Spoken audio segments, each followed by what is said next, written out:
क्या नाम है उसका? हाँ, हाइड्रोजन कैरियर PS2 PS1 के बीच में कौन है?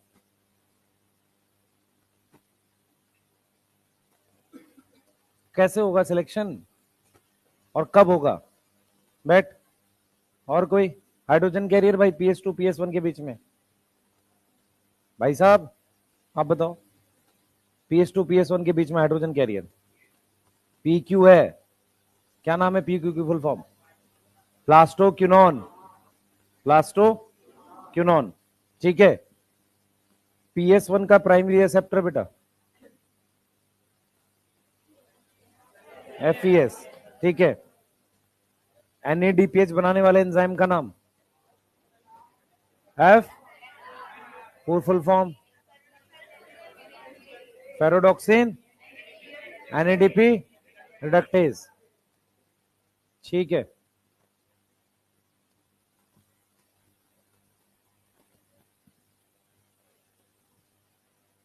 लास्ट, PS2 का रिएक्शन सेंटर को क्या बोलते हैं? PS2 का रिएक्शन सेंटर, हाँ, P680 बोलते हैं। और PS1 को P700 बोलते हैं। ठीक है, क्लियर है। जेड स्कीम क्या होता है? हाँ, उसको रिडॉक्स स्केल पे बनाते हैं। ठीक है, उसको क्या बनाते हैं? रिडॉक्स स्केल पे बनाते हैं। ठीक है। कौन से पिगमेंट एंटीना मॉलिक्यूल है? क्या हो गया तुम लोग को, पढ़ना बंद है? क्या स्थिति है यार देश की? बैठ। क्यों नहीं रिवाइज करते हो? आज क्लास से रिवाइज करना चाहिए था ना। हैं? कैसे होगा? यहाँ कौन बैठा हुआ है बेटा? कोई नहीं है?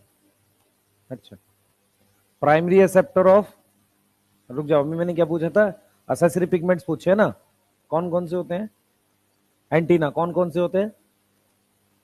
जेंथोफिल और कैरोटीन और कैरोटिनॉइड।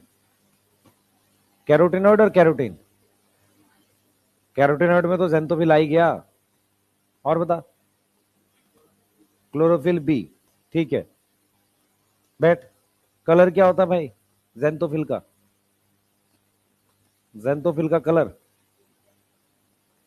येलो। किस चीज का होता है येलो? ल्यूटीन का। ठीक है, बैठ। आप लोग पढ़ोगे नहीं बेटा? क्या सोच रखा है? कैरोटीन ऑरेंज और रेड में लेते हैं। ठीक है। और जेंथोफिल में येलो वाला लेते हैं, क्या नाम है उसका? ल्यूटीन। ठीक है, सही है। हाँ, ठीक है। हमारे पास साइक्लिक में इलेक्ट्रॉन फ्लो कैसे होता है बेटा? साइक्लिक में, हाँ हाँ, ठीक है, ठीक है। साइटोक्रोम B6 कहां गया? PS1 के पास। किन कंडीशन में साइक्लिक होता है?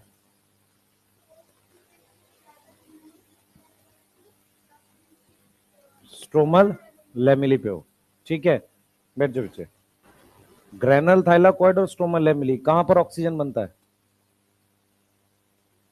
किसके ल्यूमन में? ग्रेनल और स्ट्रोमल लेमिली।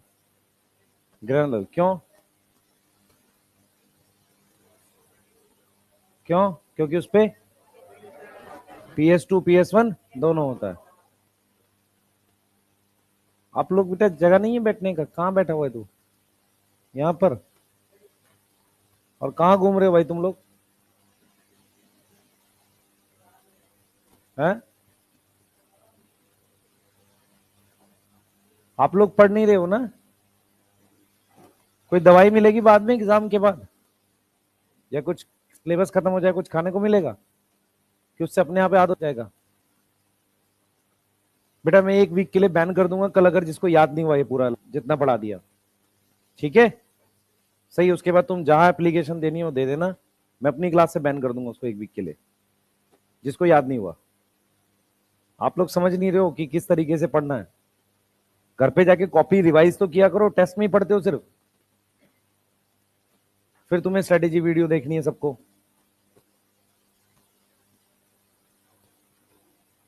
ठीक है बेटा, सीरियस हो नहीं तो फंस जाओगे सारे।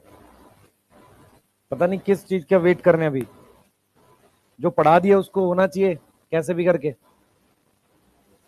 चलो स्टार्ट कर रहे हैं, डार्क रिएक्शन को पढ़ना। हेडिंग डालो, हेडिंग डालो, डार्क रिएक्शन पढ़ रहे हैं। सबसे पहले हेडिंग डालो, डार्क रिएक्शन पढ़ रहे हैं।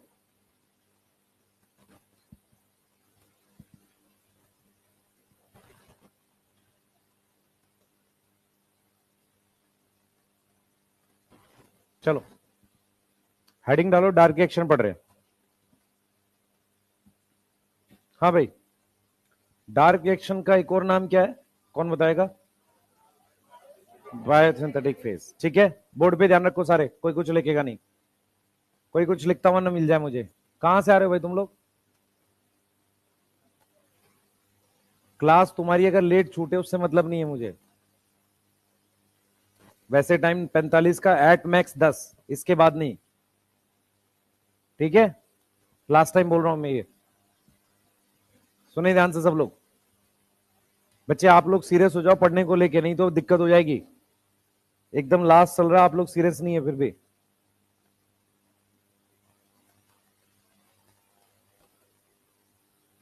उधर बैठ बेटा, उधर बैठ, वहां खाली है, वहां चल एक। हाँ वहीं बेटा, अंदर जगह है वहां पे। और छुट्टी कर लिया करो कुछ लोग यार, डेली क्यों आ जाते हो? हैं, कोई लॉजिक थोड़ी है। पढ़ते हो नहीं, डेली आ भी जाते हो, पढ़ो ना फिर। नहीं कोई जरूरत नहीं है, समझ नहीं रहे हो बात को भी मैं क्या बोल रहा हूँ। सीरियस हो जाओ, मैं बार बार बोल रहा हूँ आप लोगों को। आप लोग समझ नहीं रहे हो, सिर्फ क्लास करने से नहीं होता, ऑफलाइन में या ऑनलाइन में। आप अपनी कॉपी रिवाइज करना आज भी शुरू कर दोगे, आज से भी सिलेक्ट हो जाओगे। आप कॉपी रिवाइज नहीं करते हो। आपको सबसे पहले क्या लगता है कि इतना थोड़ा सा है तो 1 मिनट में रिवाइज हो जाएगा। जब वो 1 महीने का हो जाता है फिर आपके हाथ पैर फूल जाते हैं, और टेस्ट में आपको फिर 3-3, 4-4 घंटे लगते हैं कॉपी रिवाइज करने में, क्योंकि आप डेली रिवाइज नहीं कर रहे हो। सही है बेटा, मैं फिर बोल रहा हूं 25 लाख बच्चा बैठता, दिक्कत तो यही सारी है, कॉमन दिक्कत है, अलग नहीं है। यही दिक्कत है, कॉपी रिवाइज नहीं करेगा, न्यूमेरिकल नहीं बनाएगा, मतलब कुछ पढ़ेगा नहीं, घर जाकर इधर उधर टाइम वेस्ट करेगा, यही दिक्कत है, कोई अलग दिक्कत नहीं आती है। सबसे पहले कॉपी रिवाइज करना शुरू करो अपनी, डेली का डेली सारी कॉपी। और एक बार रिवाइज करिए, भूल कैसे गए तुम फिर? क्लियर है? अगर तुम भूल रहे हो तो फिर रिवाइज क्या किया तुमने भाई? नहीं, उम्मीद करूं थोड़ी पढ़ना शुरू कर देगा भाई। दोस्ती बना ली है उसके साथ, क्या फायदा हो रहा है यार उसका? दोनों सेम डिस्ट्रिक्ट क्यों? हाँ भाई, दोनों सेम डिस्ट्रिक्ट क्यों? आप दोनों अलग अलग डिस्ट्रिक्ट क्यों? यहीं मिले हो कि पहले से जानते हो? क्या फायदा यार दोस्त बनाने का ऐसा? समझ क्यों नहीं रहे हो बेटा आप लोग? कोई प्लान है उसके बाद, नीट के बाद हम लोग मिलके मोमोज बेचेंगे साथ में? ऐसा कोई प्लान बना लिया तुम लोगों ने? प्लीज सीरियस हो जाओ भाई सारे, ठीक है। आप समझ नहीं रहे बच्चे, मतलब बहुत एफर्ट लगता है आप लोग को पढ़ाने में, पढ़ाने से ज्यादा एफर्ट आने जाने का परेशान है हम इस चीज से। तो प्लीज इसको वेस्ट ना करो, मैं पहले बोल रहा हूं, सीरियस रहो। आपको फोटोसिंथेसिस का असाइनमेंट दे दिया है, हर एक का सोल्यूशन इसलिए दे रहा हूं कि आप पर्सनली डाउट नहीं पूछ पाते, उसके बाद भी डाउट हो फिर पूछो। सोल्यूशन देने का फायदा क्या हो रहा है? आप कुछ बच्चे हैं, कुछ ऑनलाइन के हैं, सोल्यूशन उन्हीं के लिए रिकॉर्ड कर रहे हैं और कोई किसी के लिए नहीं रिकॉर्ड कर रहे हैं। समझ में आ रहा है? ताकि आप कम से कम अपने क्वेश्चन तो पूरे सॉल्व कर लो, और कोई रीजन नहीं है।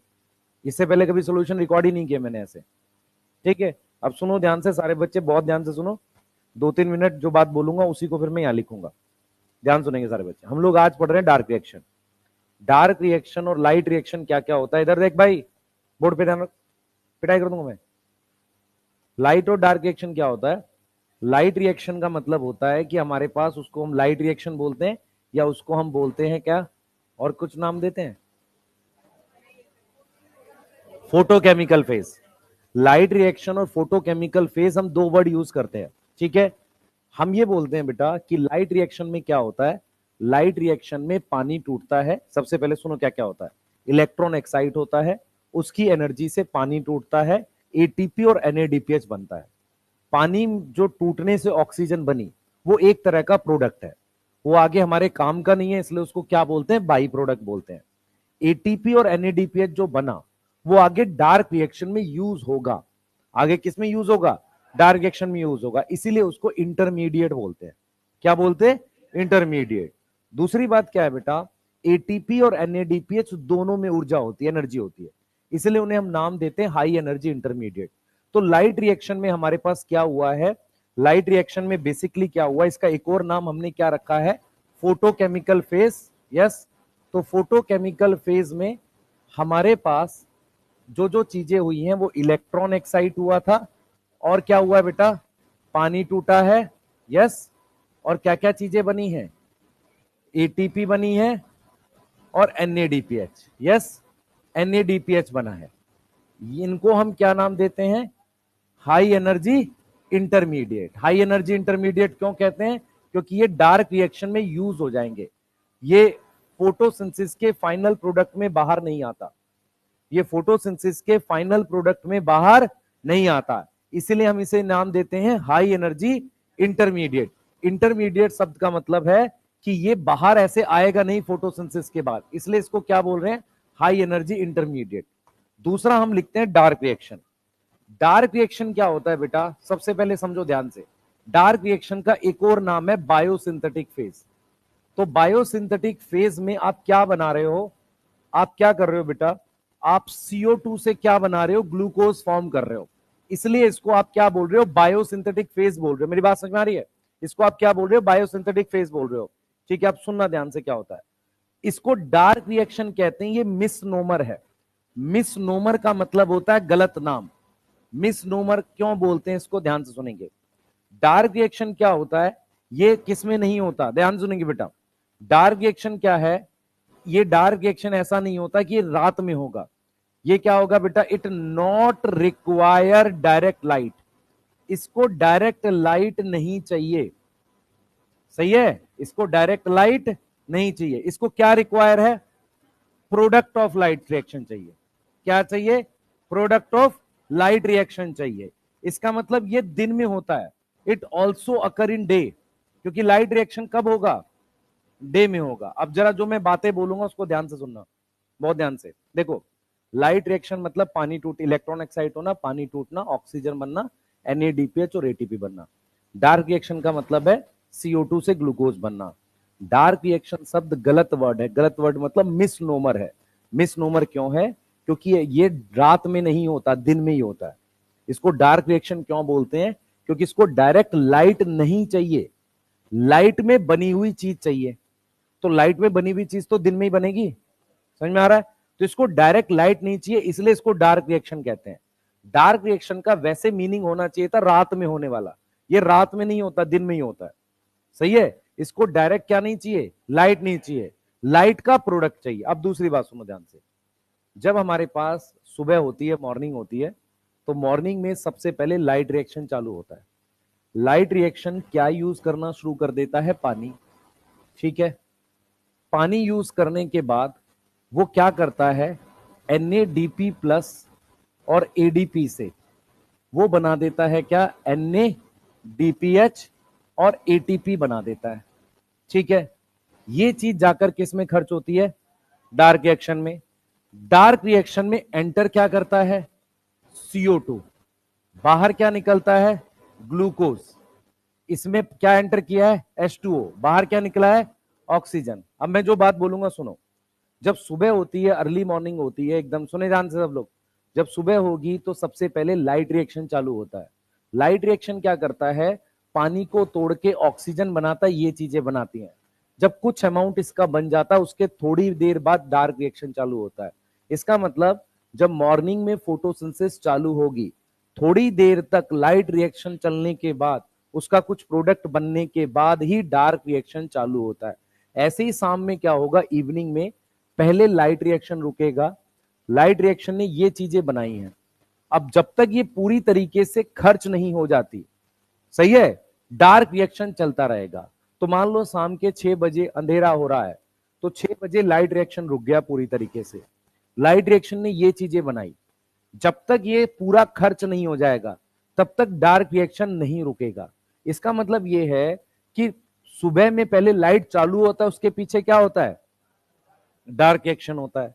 फिर शाम में क्या होता है, लाइट रुकता है, उसके बाद डार्क होता है। इसका मतलब ये हुआ, इसका क्लियर कट मतलब ये हुआ कि डार्क रिएक्शन को लाइट से लेना देना नहीं है, उसको लेना किससे है, लाइट रिएक्शन से। मेरी बात समझो, डार्क रिएक्शन को लाइट से कुछ लेना देना नहीं है, उसको लाइट रिएक्शन से बने प्रोडक्ट से लेना देना है। इसीलिए जब लाइट रिएक्शन चालू होगा उसके कुछ समय के बाद डार्क रिएक्शन चालू होता है।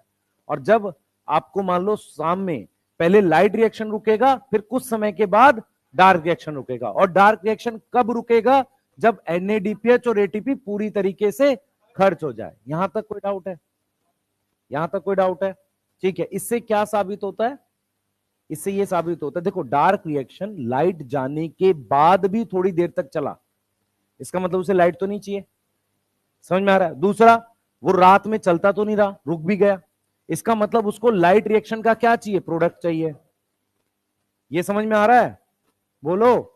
यही चीज हम क्या बोल रहे हैं, it not required direct light, it required product of light reaction. इसलिए इसको क्या बोलते हैं, मिसनोमर। मिसनोमर मतलब रॉन्ग नेम, क्लियर है। जैसे तुम लोग के नाम रखे हुए हैं ना, हाँ, उज्जवल, और क्या क्या नाम है, हाँ तेरा क्या नाम भाई, कहां गया वो, हाँ प्रशांत, कुछ बड़ा काम कर, कुछ नहीं, कोई लेना देना नहीं उससे, नाम से कोई, है ना, सब मिसनोमर है। जितने रखे गए हैं पेरेंट्स ने सब गलत रख दिए, है ना, एक का भी काम वैसा नहीं है। देखो लिखो जल्दी से बोर्ड पे जो लिखा हुआ है, लिखो जल्दी जो बोर्ड पे लिखा हुआ है।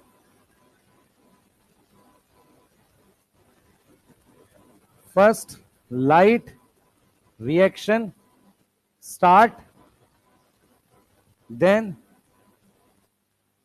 क्या होगा, डार्क रिएक्शन स्टार्ट। क्लियर है। क्लोरोप्लास्ट में पहले ऑक्सीजन आएगी या ग्लूकोज आएगा, ऑक्सीजन आएगी, समझ में आ रहा है। उसके थोड़ी देर बाद ग्लूकोज आएगा, दोनों साथ नहीं आ सकता।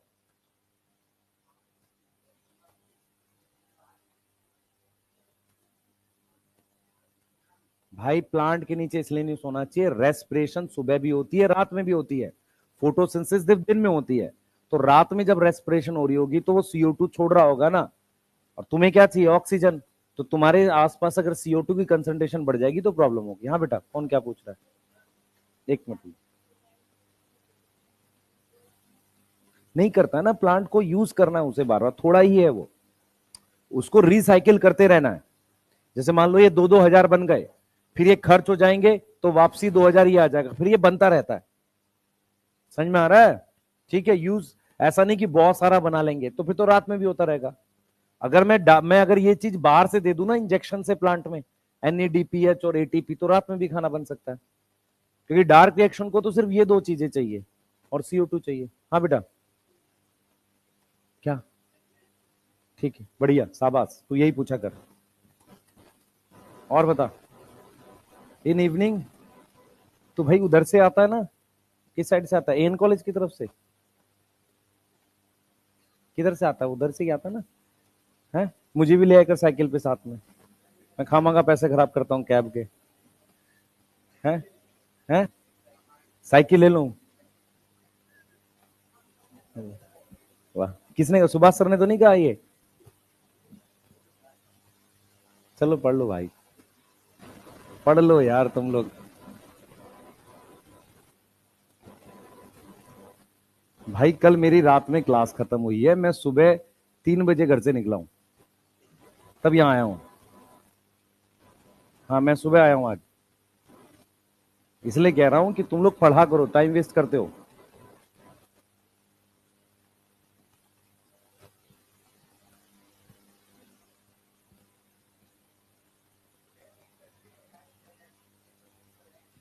तो खाना ग्लूकोज बन सकता है, पर तू सोच क्या, तू सोच हमारे पास कितना पैसा है कि हम एक्सटर्नली, मान लो हमने एक प्लांट को दिया, हमने 1 लाख रुपए खर्चा किया और उसने 4 आलू बनाए, लॉजिकली गलत है ना वो चीज, हाँ अगर बाहर से देगा तो चल जाएगा, ठीक है। हम ऐसा करते क्यों नहीं है, क्योंकि कॉस्ट बहुत है उस चीज की। सही, जो काम नेचर करती है ना, अगर हमें खुद करना पड़े तो हमेशा महंगा पड़ेगा।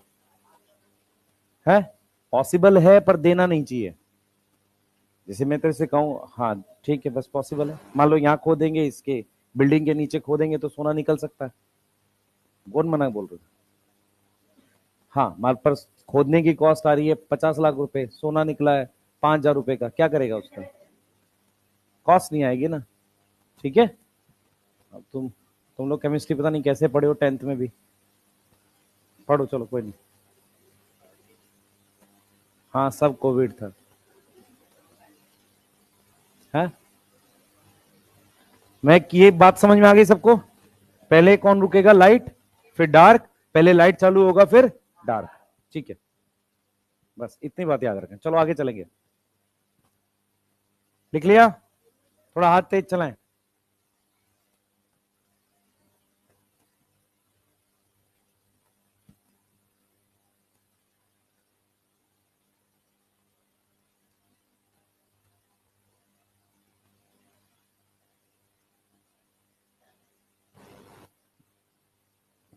जल्दी।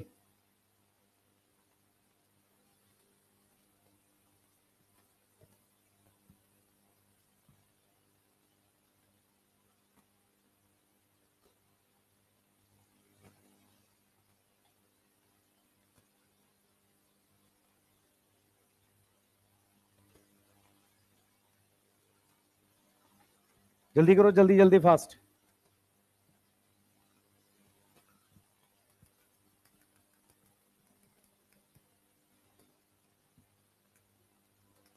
लिख लिया?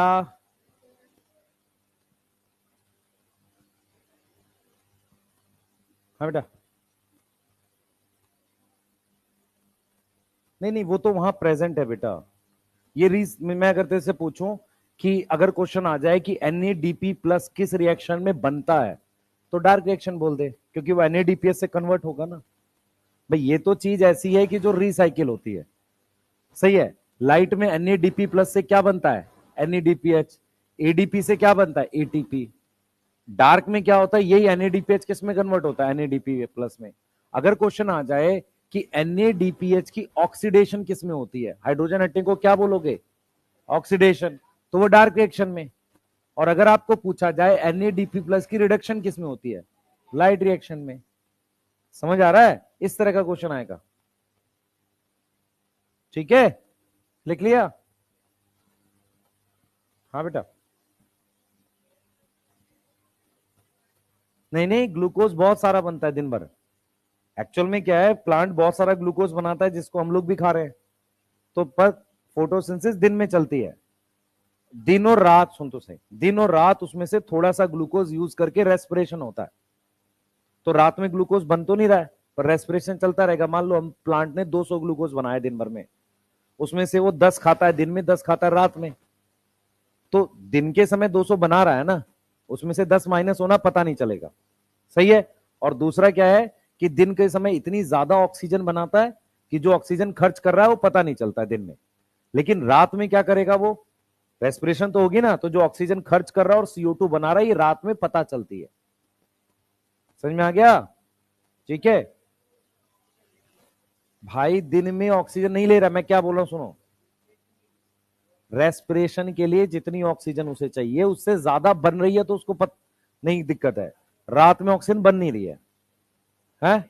ले बाहर से लेगा और कहां से लेगा? हाँ हाँ बेटा। नहीं पढ़ना ना transpiration ratio, transpiration ratio transport in plant में था, ठीक है। उसका मतलब होता है कि कितना पानी बाहर जाएगा एक CO2 अंदर लाने के लिए।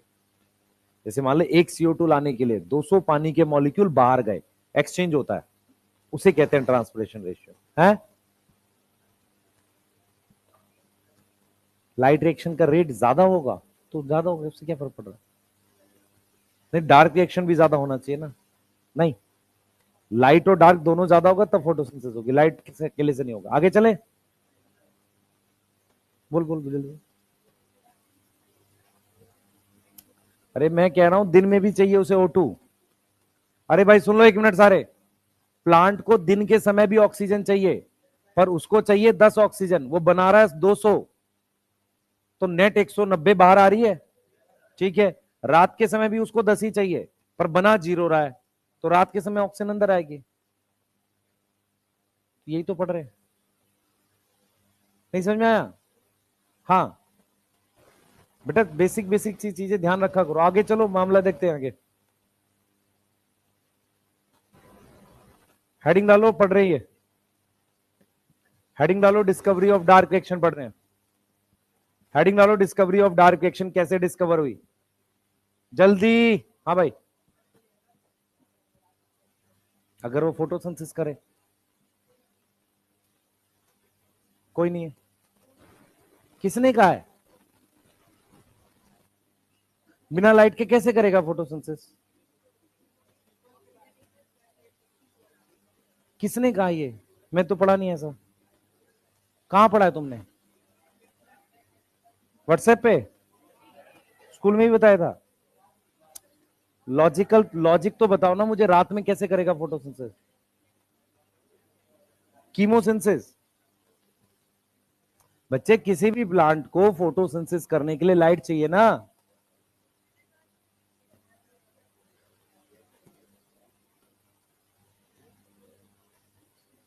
इतना पढ़ा दिया तुम्हें, लाइट रिएक्शन, पानी PS2 कैसे तोड़ेगा बिना लाइट के? पाप लगेगा तुम लोगों को। चलो तुम लोग बाहर आओ इन चीजों से, फर्जी चीजें हैं सारी, पढ़ाई करो। हाँ, कोई ना पीपल पे भूत होते हैं ना कुछ होता है। बड़ा प्लांट है, ऑक्सीजन ज्यादा बनाता है, इसलिए नहीं काट रहे हैं। तुलसी मेडिसिनल प्लांट है। ठीक है, क्या चीज लगाने तो क्या हो गया? क्या फर्क पड़ रहा है इन चीजों से? पढ़ो, पढ़ो भाई सबसे पहले। अरे इधर देखो यार, फर्जी चीजें ना पढ़ो मेरे से। डिस्कवरी ऑफ डार्क एक्शन सुनो ध्यान से, क्या हुआ था पहले कहानी सुनो पूरी। बोर्ड पे ध्यान रखेंगे, कोई कुछ नहीं लिखेगा, ठीक है? बेटा लॉजिक तो जिंदा रखो थोड़े से अपने अंदर, है ना? जो पढ़ रहे हो उसका कोई मीनिंग है, ऐसा थोड़ी है। ठीक है, चलो डिस्कवरी ऑफ डार्क एक्शन पे बात करते हैं, ध्यान से सुनेंगे सब लोग। क्या हुआ था, फर्स्ट वर्ल्ड वॉर जो हुई थी वो 1914, 1914 से 1918 है। ठीक है, फर्स्ट वर्ल्ड, तुम्हें आज पता तो कुछ नहीं होगा, छोड़ दो। हाँ, और द ग्रेट डिप्रेशन, सबसे बड़ी जो मंदी आई थी वो कब आई थी? कहाँ है SST पढ़ने वाले 9th में? हाँ,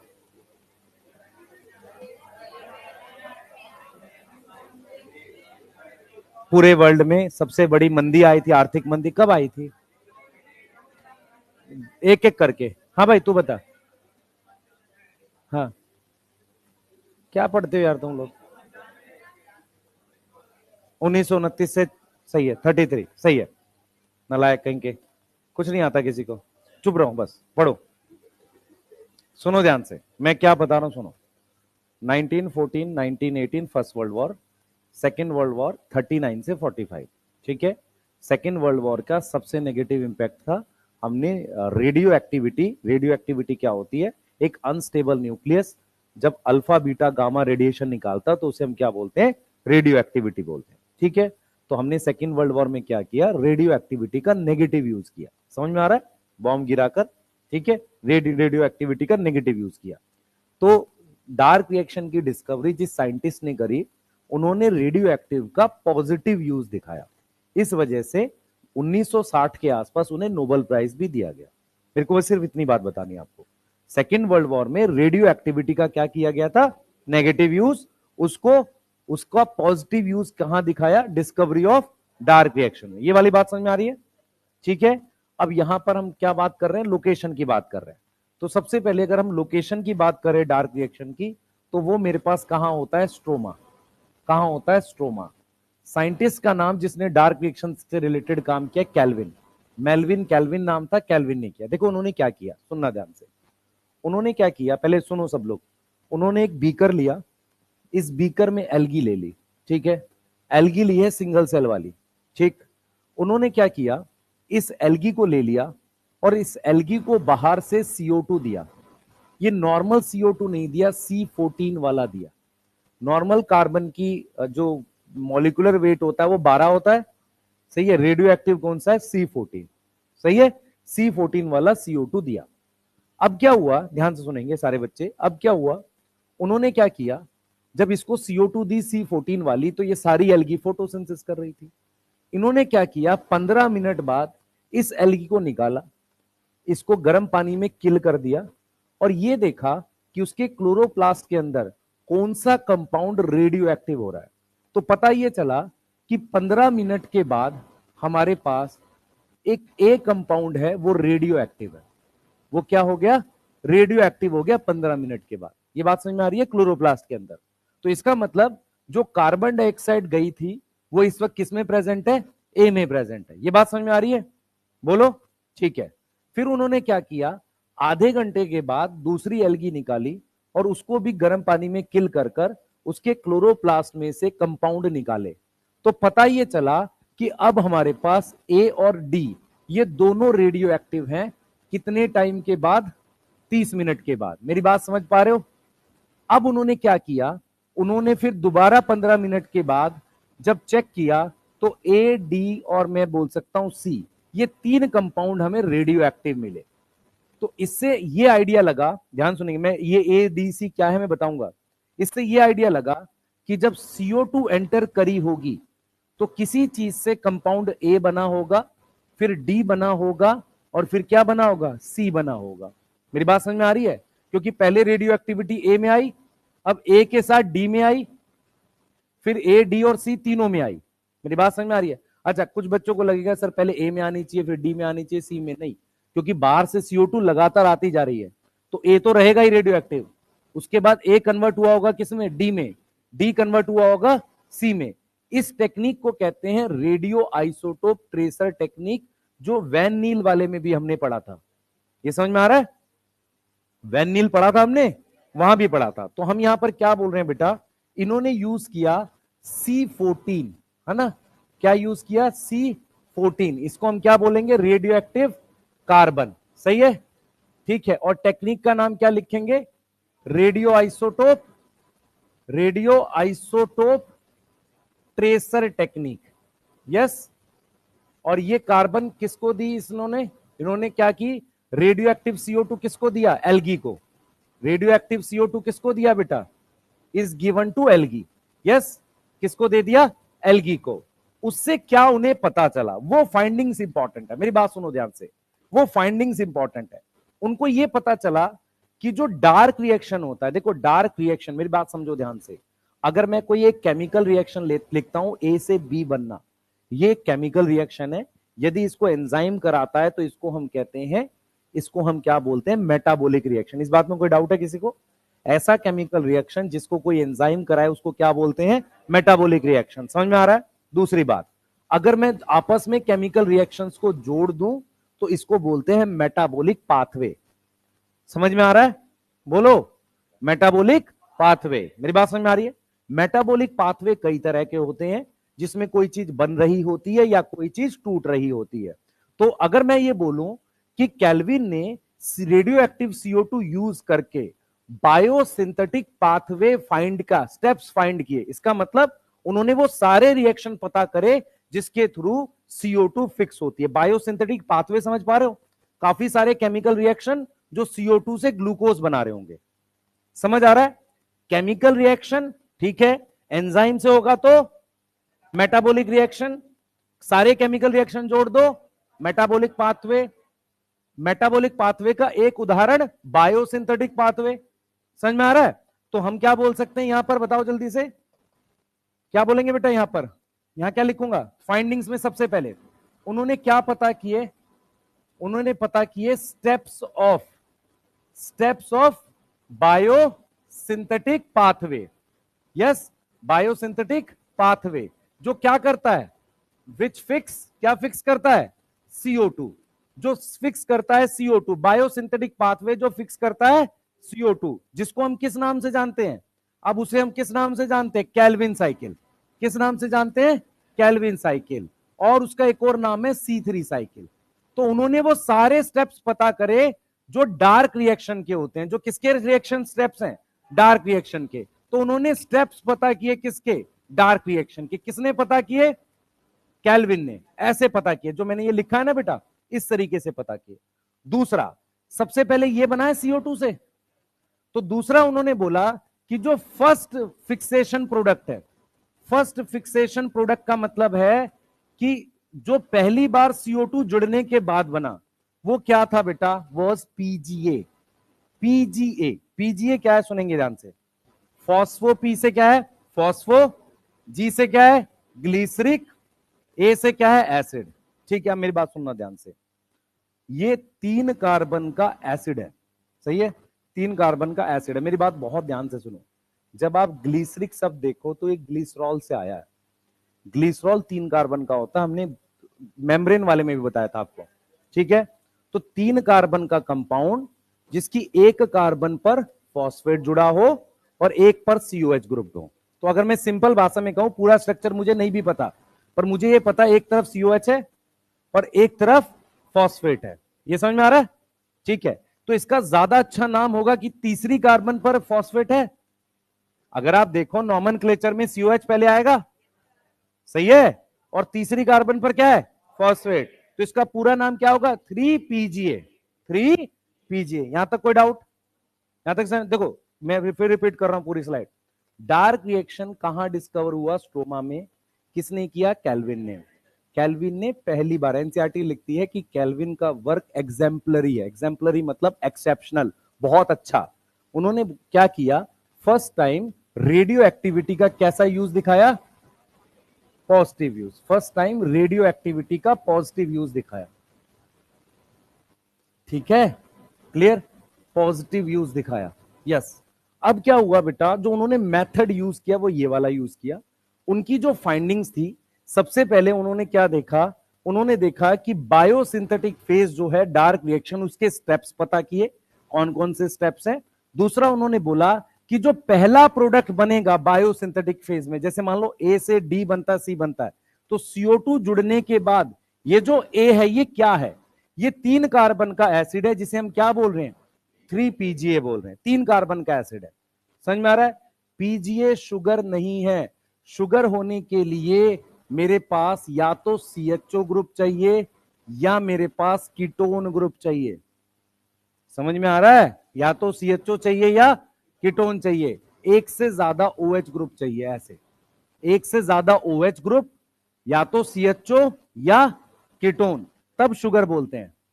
ये शुगर नहीं है क्योंकि इस पे कौन सा ग्रुप है? सिडोलोन। अच्छा, अपने दिमाग से बताना, वो एसिड है, अगर उस एसिड को मैं इसमें कन्वर्ट कर दूं तो शुगर बन जाएगी, सही है। अगर मैं एसिड की रिडक्शन कर दूं तो क्या बन जाएगी? शुगर बन जाएगी। इतनी बात समझ में आ रही है? क्लियर है? ठीक है, तो अभी अपने दिमाग में बस इतना बिठाओ कि PGA क्या था, पहला प्रोडक्ट था। चलो नोट करो। हाँ भाई, पूछो, डाउट किसी पूछे। बेटा बायोसिंथेटिक का मतलब जो डार्क रिएक्शन के स्टेप्स है ना, वो पता किए उन्होंने।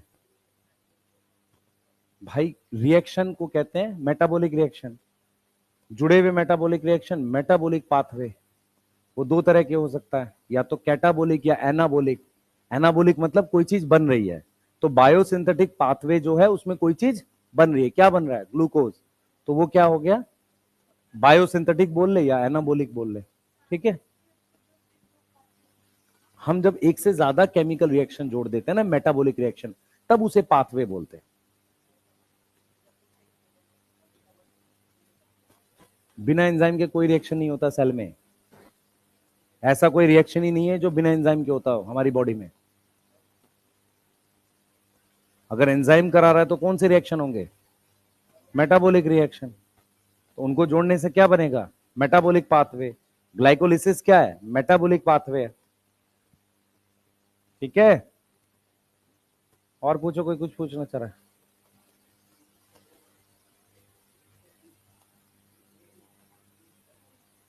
ए डी में कन्वर्ट हो गया, पर CO2 बाहर से आ तो रही है रेडियो एक्टिव।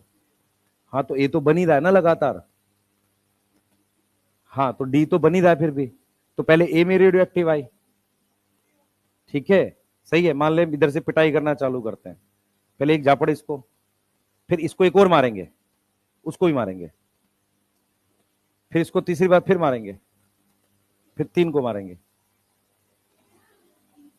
समझ में आ रहा है? अब वो उधर नहीं बैठेगा। हाँ बेटा, ए से डी बनेगा, डी से सी बनेगा। बच्चे एक खत्म हो गया, पर ये बन भी तो रहा है दोबारा, बन भी रहा है ना, तो रेडियो एक्टिविटी तो आएगी ना, बाहर से CO2 आ रही है। सोच, ए से डी बन रहा है, डी सी में कन्वर्ट हो रहा है, ठीक है, पर ए लगातार बन भी रहा है। तो पहले ए रेडियो एक्टिव है, थोड़ी बाद देर बाद जब ए डी में कन्वर्ट हो गया, ए तो बन ही रहा है ना, तो ए और डी दोनों रेडियो एक्टिव है। थोड़ी देर बाद ए डी और सी, इससे पता चलेगा सीक्वेंस क्या है। ठीक है, हाँ। अरे ये लिखना चाहो लिख लो, ये जरूरत नहीं है समझाने के लिए वो करा है बस। हाँ, नहीं पढ़ना तुम्हें, अभी पढ़ाएंगे आगे, मैं सिर्फ आपको ये समझा रहा हूं, ए पढ़ना है बस अभी हमें। ए क्या है? 3 PGA। ए डी, क्योंकि पूरा जब तक ग्लूकोज नहीं बनेगा तो एक फॉर्म दूसरे में कन्वर्ट होगी, मुझे ग्लूकोज तक जाना है ना। ठीक है, चलो आगे चलो, जल्दी करो, जल्दी लिख लो भाई। क्या नहीं आया बेटा समझ, पूछ पूछ लो, तुम डांट थोड़ी रहा हूं। हाँ बच्चे, रेडियो एक्टिव और नॉर्मल कंपाउंड में सिर्फ इतना फर्क होता है कि रेडियो एक्टिव कंपाउंड जो होता है वो अल्फा बीटा गामा निकालता रहता है, उसको पहचानना आसान है। तो जो जो मान ले, ऐसे समझते हैं, CO2 गया किसी कंपाउंड में तो वो रेडियो एक्टिव हो गई, तो पता चलेगा, मान लो 3 चीजें हैं। मान लो अभी हमने क्या किया, मेरी बात सुनो, हमने नॉर्मल CO2 दिया, तो जब नॉर्मल CO2 दिया, नॉर्मल देते, तो एल्गी को में 3 कंपाउंड निकल रहे थे, ए डी और सी, पर मुझे कैसे पता चलेगा पहला कौन सा बना, है ना? तो उसके लिए मैंने क्या यूज किया, रेडियो एक्टिविटी दी। तो रेडियो एक्टिविटी एक तरीके से निशान लगाने का मैकेनिज्म है। अब जब मैंने बाहर से रेडियो एक्टिविटी दी, तो पहले वो ए में आई, फिर डी में आई, फिर सी में आई, तब मुझे पता चला ना, पहले ए बनेगा, फिर डी बनेगा, फिर सी बनेगा। है, हर से चीज का लिए अभी बात नहीं करेंगे, बस उसके लिए याद रख वैन मिल, है ना, हर से चीज में भी हम यूज करते हैं, लेकिन अभी बात नहीं करेंगे उसमें। ठीक है, और कोई कुछ पूछना चाह रहा हो? भाई लिख लिया? इतना धीरे मत लिखो।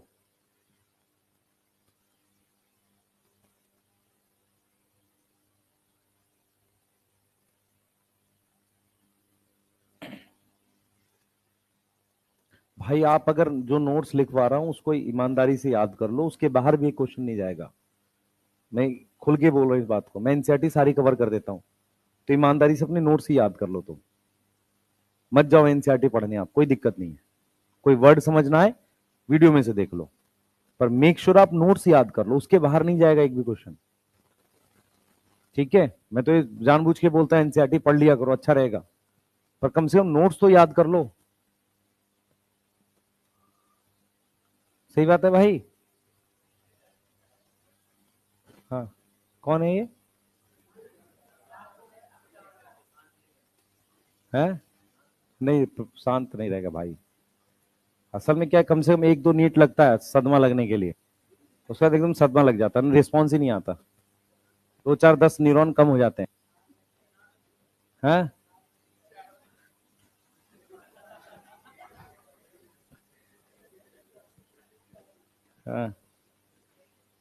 यार, तुम सारे साल ईयर्स यहाँ लगा दोगे तो यूपीएससी में कब लगाओगे?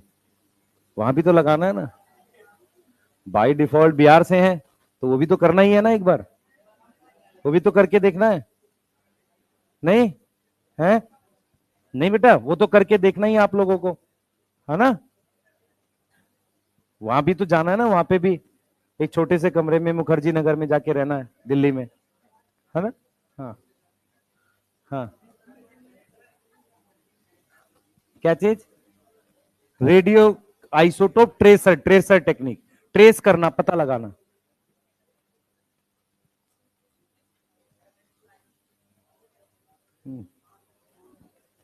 खाली तैयारी करने पे दहेज उठा लेंगे सब। आ जाओ नेक्स्ट पढ़ते आगे, लिख लिया, जल्दी करो, मर्जी है लिखना, मैं सिर्फ समझाने के लिए बताया, मेन ये है सिर्फ। ठीक है, क्या क्या पॉइंट्स आपको समझ में आ रहा है? सबसे पहले भाई कौन सी कार्बन यूज करी थी, C12 C14, C14। उन्होंने कौन सी एल्गी ली थी, सिंगल सेल एल्गी, है ना, चाहो तो क्लोरेला लिख लो।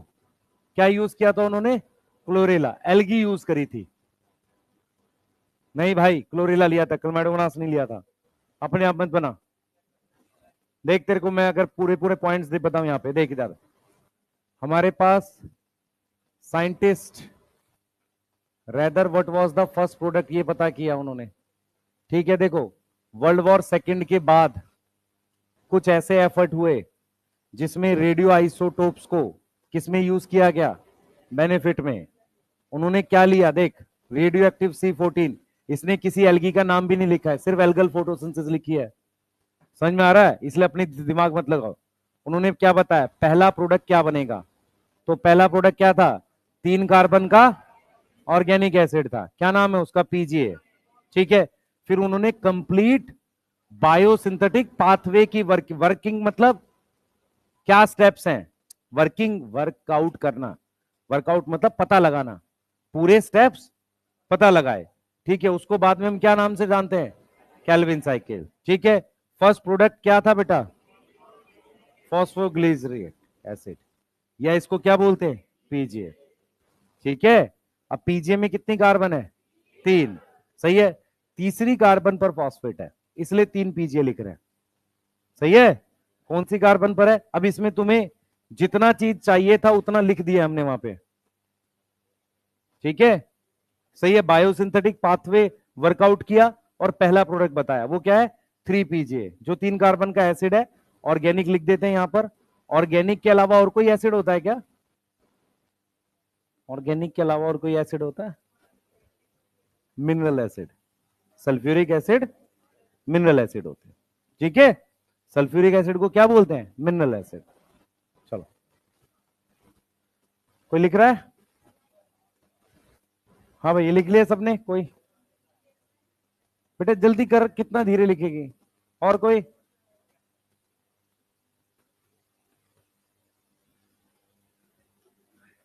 सुधर जा भाई।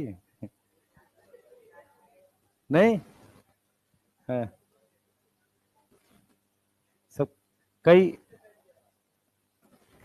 आ जाओ भाई, अब आ जाओ, अगला टॉपिक डालो। First product in carbon dioxide fixation, ध्यान सुनेंगे। हेडिंग डालो, first product in carbon dioxide fixation. जल्दी भाई, जल्दी जल्दी। तुम लोग जानबूझ के पेन फेंक रहे हो क्या इधर? है? हाँ, लिखो, हेडिंग डालो, first product in CO2 fixation. ठीक है, सबसे पहले सुनो ध्यान से, क्या हुआ था बेटा? ध्यान सुनेंगे, क्या हुआ था इन मोस्ट प्लांट? हमारे पास क्या हुआ? PGA, PGA was first product किसका? CO2 फिक्सेशन का। ये बात समझ में आ रही है? ये बात समझ में आ रही है? मैक्सिमम प्लांट में पीजीए क्या था? पहला प्रोडक्ट था। कुछ प्लांट्स ऐसे मिले, ध्यान सुनो बेटा, कुछ प्लांट्स ऐसे मिले जिनमें 4 कार्बन का acid was first product. First product. अब उस 4 कार्बन के एसिड का नाम जो है वो है OAA। OA की फुल फॉर्म क्या है? ऑक्जेलो एसिटिक एसिड। ठीक है, ऑक्जेलो एसिटिक एसिड, ये 4 कार्बन का होता है। ठीक है, क्या होता है ये? 4 कार्बन का होता है। जिसको कुछ भी नहीं पता, सिर्फ सिंपल सी भाषा में समझो, 1 2 3 4 कार्बन है, एक COH ग्रुप इधर है और एक COH ग्रुप इधर है, 2 होते हैं इस पे COH ग्रुप। इसका नाम है ऑक्जेलो एसिटिक एसिड। क्लियर है? ठीक है, अब मेरी बात सुनना ध्यान से। इन प्लांट्स को जिसमें पहला प्रोडक्ट CO2 फिक्सेशन का 3 कार्बन का था, PGA था, इन्हें हमने रखा नाम C3 प्लांट्स। इनको हमने क्या नाम दिया? C3 प्लांट्स नाम दिया, क्योंकि फर्स्ट प्रोडक्ट कितने कार्बन का है? 3 कार्बन का। Yes yes. अब इसमें क्या, इनको क्या नाम दिया? C4 प्लांट्स, क्योंकि इनमें क्या है? फर्स्ट प्रोडक्ट 4 कार्बन का है। सही है, फर्स्ट प्रोडक्ट कितने कार्बन का है? 4 कार्बन का है। ठीक है, क्लियर है? तो हमें यह पता चला, ध्यान सुनेंगे, हमें यह पता चला कि जो CO2 फिक्सेशन होती है, 2 मेन पाथवे, मतलब 2 अलग अलग पाथवे होते हैं, 2 डिफरेंट पाथवे होते हैं। मतलब दो डिफरेंट पाथवे, समझ में आ रहा है? ग्रुप ऑफ रिएक्शंस होते हैं, एक को कहते हैं C3 पाथवे और दूसरे को क्या बोलते हैं? C4 pathway. अब मेरी बात सुनेंगे, रुक जाओ सारे, पहले लिखने से पहले मेरी बात सुनो 2 मिनट। क्या हुआ सूरज, केल्विन साइकिल जब पता चली तो काफी बड़े डिस्कवरी थी। ऐसा माना गया कि यार सभी प्लांट में 3 कार्बन का एसिड बनता है जो पहला प्रोडक्ट होता है। साइंटिस्ट लोगों ने क्या किया, अलग अलग प्लांट लिए और उनमें ट्राई किया ये पता करने का कि यार सब में 3 कार्बन का है। ये काम केल्विन ने नहीं किया, डिफरेंट डिफरेंट साइंटिस्ट थे। उनमें से कुछ साइंटिस्ट लोगों को यह मिला कि कुछ ऐसे प्लांट हैं जिसमें पीजीए नहीं बन रहा, कुछ और बन रहा है। सही है? और वो प्रोडक्ट कितने कार्बन का है? 4 कार्बन का। दूसरा उन्हें यह भी दिखा कि यार उसके अलावा भी कुछ और रिएक्शंस अलग हैं। तो उन्होंने कहा कि प्लांट्स के अंदर 2 अलग-अलग टाइप के रिएक्शंस मिलते हैं। मोस्ट ऑफ द प्लांट में जो रिएक्शंस मिलते हैं वो C3 पाथवे होता है, इसलिए उनको नाम दिया गया C3 प्लांट। और जिनके अंदर C4 पाथवे, मतलब पहला प्रोडक्ट 4 कार्बन का बन रहा है, उनको क्या नाम दिया गया? C4 plant. केल्विन ने C3 पाथवे खोजा था, इसलिए उसका नाम केल्विन साइकिल है। पर C4 पाथवे किसी और साइंटिस्ट ने खोजा है। सही है? क्लियर? हम उसका कोई नाम नहीं लिख रहे साइंटिस्ट का नाम, सिर्फ क्या बोल रहे हैं, उसको C4 पाथवे बोल रहे हैं। वो जो साइंटिस्ट थे बेटा, अगर चाहो तो ये देख सकते हो कि C3 पाथवे किसने किया है? केल्विन ने। यस। इसमें चाहो तो एक नाम है हैस्लैक। क्या नाम है? हैस्लैक। ठीक है, इसलिए इसको कई बार क्या बोल देते हैं? हैस्लैक पाथवे। क्लियर है? इस वाले का नाम क्या है? केल्विन पाथवे या केल्विन साइकिल। क्लियर? सही है। अच्छा, एक चीज और, पाथवे 2 तरीके के होते हैं, ए कन्वर्ट हुआ बी में, बी कन्वर्ट हुआ सी में। ये सीधा पाथवे है। ए कन्वर्ट हुआ बी में, बी कन्वर्ट हुआ सी में और सी कन्वर्ट हुआ डी में, वापसी ए बन गया। इसको साइक्लिक कहते हैं। ठीक है? तो C3 और C4 ये दोनों साइक्लिक पाथवे हैं। कैसे पाथवे हैं? साइक्लिक। साइक्लिक और इसमें क्या फर्क होता है? साइक्लिक वाले में जो पहला रिएक्टेंट या जो भी चीज होती है, प्रोडक्ट होती है, उसको रीजनरेट करना पड़ता है। रीजनरेट समझ में आता है? फिर से बनाना पड़ता है। क्लियर है? बोलो, ये चीज समझ में आ रही है?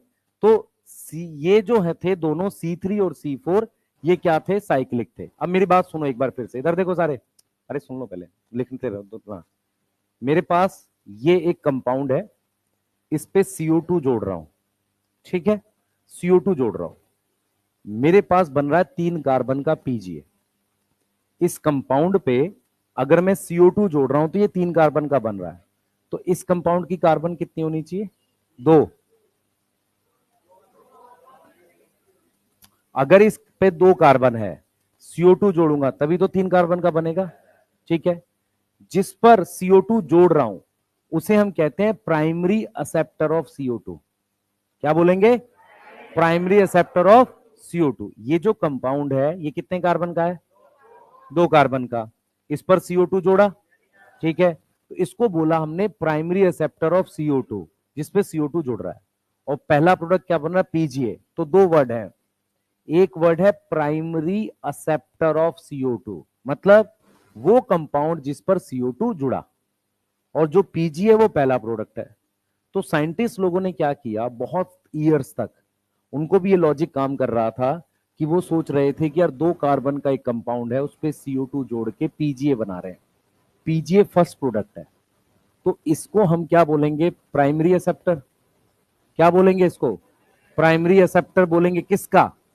CO2 का। जैसे वो था प्राइमरी एक्सेप्टर इलेक्ट्रॉन का, ये CO2 का है। अब सुनो ध्यान से, साइंटिस्ट लोग बहुत ईयर्स तक 2 कार्बन का कंपाउंड खोजते रहे, पर रियल में बाद में मिला 5 कार्बन का, जिस पर CO2 जुड़कर पीजीए के 2 मॉलिक्यूल बनते थे। समझ में आया नहीं आया?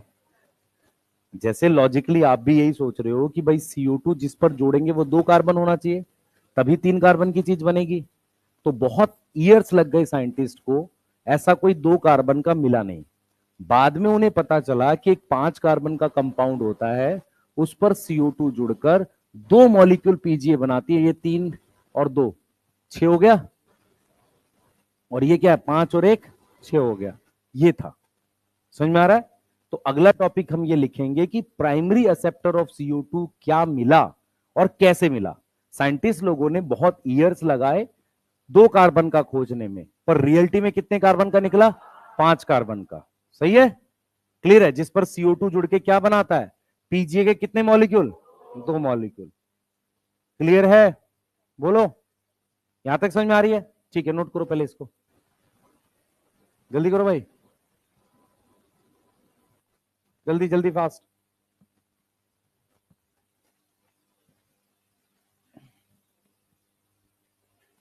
भाई लिख ले, नाराज है क्या हुआ है?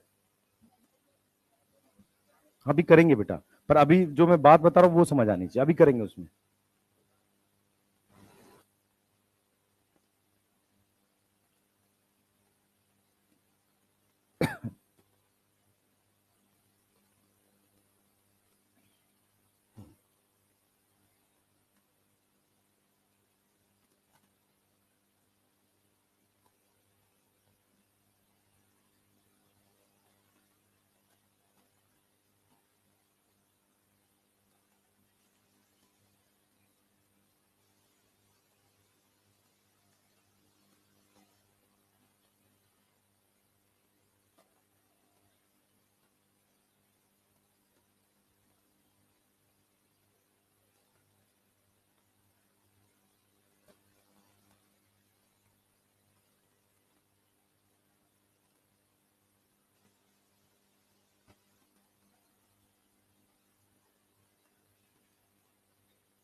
हो गया बेटा?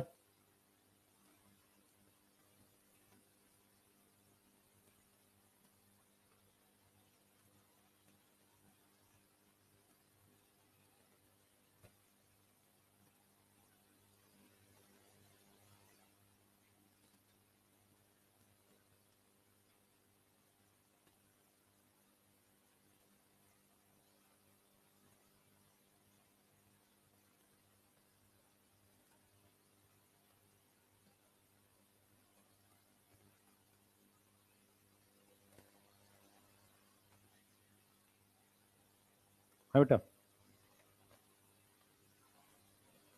इन कंपाउंड का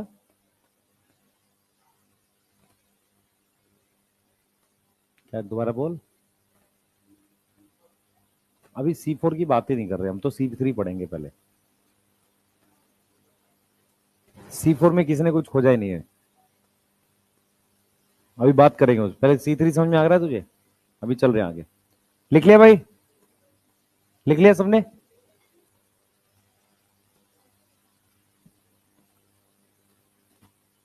जल्दी लिखो बेटा, लिख लिया? बैच 3 का कौन है आप में से? कुछ लोग होंगे। और बैच 4? बैच 4 का भी कोई है? अच्छा। 5? ठीक। 3 में क्या चल रहा है अभी? है मॉर्फो खत्म हो गई? अच्छा, नॉट मी चालू होगा, ठीक है, कोई दिक्कत नहीं। लिख लो बेटा, कितना धीरे धीरे लिखोगे, जल्दी लिखो।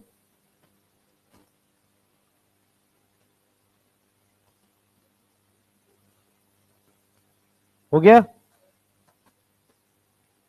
चलिए आगे की कहानी बताते हैं अब। ये वाली बात समझ में आई कि साइंटिस्ट लोग कितने कार्बन का प्राइमरी रिसेप्टर खोज रहे थे? 3। 2 कार्बन का। हेडिंग डालो, प्राइमरी कार्बन डाइऑक्साइड रिसेप्टर, जल्दी हेडिंग डालो छोटी सी, primary carbon dioxide receptor, primary CO2 acceptor, heading डालो, प्राइमरी CO2 एक्सेप्टर। साथ के साथ लिखते चलो, first stable stable product of कितने कार्बन? C3 cycle. क्या है? 3 PGA है, कितने कार्बन है? 3 कार्बन। ठीक है, तो साइंटिस्ट लोग क्या खोज रहे थे? लिखो साथ के साथ ये सारा। साइंटिस्ट ट्राई टू फाइंड क्या? 2 कार्बन का प्राइमरी CO2 एक्सेप्टर। ठीक है, क्लियर? बट इन रियलिटी क्या मिला? In reality it is of 5 carbon जिसका नाम RuBP है। फुल फॉर्म राइब्यूलोज, आर से राइब्यूलोज 1,5 बिस फॉस्फेट। अब यहां पे आपके दिमाग की कुछ जरूरी चीजें बतानी है। अरे इधर देखो सारे, यहां पर लिखा RuBP, ये है वो 5 कार्बन की चीज। तो साइंटिस्ट लोग खोज रहे थे 2 कार्बन पर CO2 जोड़ेंगे तो PGA बनेगा, ये मिला नहीं। मिला क्या? 5 कार्बन पर CO2 जोड़ेंगे तो 2 मॉलिक्यूल किसके बनेंगे? 3 PGA के। ये समझ में आ रहा है? 2 मॉलिक्यूल है ये। यस, कितने बनेंगे? 2 मॉलिक्यूल किसके? PGA के। यस, अब सुन लो ध्यान से, ये 5 कार्बन का जो कंपाउंड है ये एक शुगर है। उस शुगर का नाम है RuBP। इधर देखेंगे सारे बच्चे जिनको कुछ भी नहीं आता, इधर देखो बोर्ड पे देखो, सबको देखना है, सबको कुछ नहीं आता। इधर देखो, कुछ नीचे देख रहे होंगे, नहीं मुझे तो आता है। इधर देखो, 5 कार्बन हो गई, ठीक है। अब पहले कंपाउंड के बारे में पढ़ो, ध्यान सुनेंगे। जब भी यू लगा हो, राइबोज लगा हो, राइबोज, तो उस पे एल्डिहाइड ग्रुप होता है। अगर राइब्यूलोज लिखा है तो उसमें कीटोन ग्रुप है। अब इतनी जानकारी शायद आपको है कि हमारे पास, ध्यान देंगे बेटा, इसका मतलब ये कीटोन ग्रुप वाली शुगर है, सही है। अब कीटोन ग्रुप आखिरी में नहीं लगता है, कीटोन ग्रुप एक कार्बन छोड़ के लगा सकते हैं, लगा सकते हैं। तो ये 5 कार्बन की कीटोन शुगर हो गई, ठीक है। शुगर का मतलब होता है जिस कार्बन पर कीटोन या एल्डिहाइड ग्रुप है उसको छोड़ के सब पे OH लगा दो। इसका नाम क्या है? राइब्यूलो, क्या है? राइब्यूलोज। क्या नाम है? राइब्यूलोज। यहां तक समझ में आ गया? समझ में आ रहा है? भाई राइबोज लिखता तो क्या करता, ये यहां पर CHO कर देता, फिर इस 4 पे लगा देता। तो राइबोज और राइब्यूलोज में फर्क समझ में आ रहा है? अब सिंपल भाषा में समझेंगे। अब कुछ मत करो, ये एक एक हाइड्रोजन हटाकर, जो जो मेरे पास ये वाला ग्रुप था, अल्कोहल ग्रुप था, उसकी जगह एक फॉस्फेट यहां और एक फॉस्फेट यहां। अब पढ़ो इसका नाम, ये हो गई राइब्यूलोज 1 पर और 5 पर, 2 पर फॉस्फेट है तो क्या नाम है इसका? Ribulose 1,5 bis phosphate. कोई डाउट है? ठीक है, तो मुझे यहां पे क्या क्या पता चला? Ribulose is a aldose sugar और कीटोज शुगर, कीटोज शुगर। समझ में आ रहा है? कितने कार्बन की है? 5 कार्बन के। कितने फॉस्फेट है? 2। कोई डाउट? ठीक है, यहां तक कोई ठीक बात किसी को? यहां तक कोई दिक्कत? ठीक है, याद रखना राइब्यूलोज शुगर है, ठीक है, PGA शुगर नहीं है, ठीक है। नोट करो, चलो स्ट्रक्चर बना ले भाई, याद रहेगा जीवन में। हाँ, जल्दी।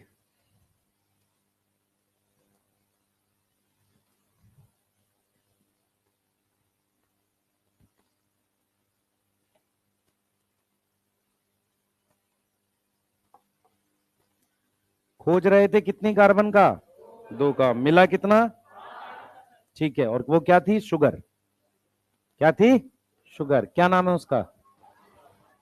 RuBP। Full form 1,5 bis phosphate, ठीक है। पहली और 5वीं कार्बन पर फॉस्फेट है, ठीक है। कीटोन से नॉमेनक्लेचर करेंगे, कीटोन की साइड से, तो ऊपर 1 आ जाएगा और लास्ट में 5 आ जाएगा, ठीक है। मैं उम्मीद कर रहा हूं ये नॉमेनक्लेचर आपको याद होगा, ठीक है। हाँ, ऑर्गेनिक केमिस्ट्री मत लियो भाई, UPSC में सब्जेक्ट मुश्किल होता है। हाँ, किस? हाँ, फंक्शनल ग्रुप को प्रायोरिटी देते हैं, यस, शाबाश। चलो कम से कम तेरे नॉमेनक्लेचर में तो नंबर आ ही जाएंगे।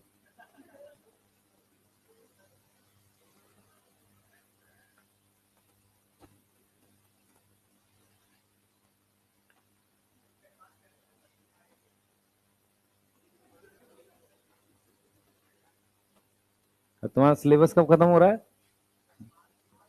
5 मार्च को?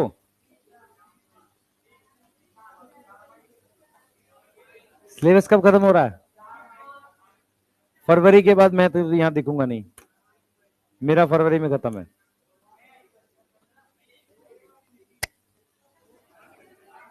रिवीजन किस बात का भाई? खुद से नहीं पढ़ोगे कुछ भी? टेस्ट दो, टेस्ट दो, टेस्ट के डाउट पूछो। है, आऊंगा बेटा, आऊंगा, वो बात नहीं। पॉइंट ये है कि तुम लोग जब तक खुद नहीं पढ़ के डाउट पूछोगे उसका कोई फायदा नहीं है। मैं 10 बार पढ़ा दूं, ठीक है? वो तो बेटा ऑनलाइन कर ले, क्या फर्क पड़ता है? सामने देख के क्या फायदा होगा? सामने में तो पिट जाएगा एक आध मेरे से, सामने में तो एक आध पिट जाएगा मेरे से। चलो, अरे पढ़ तो सही।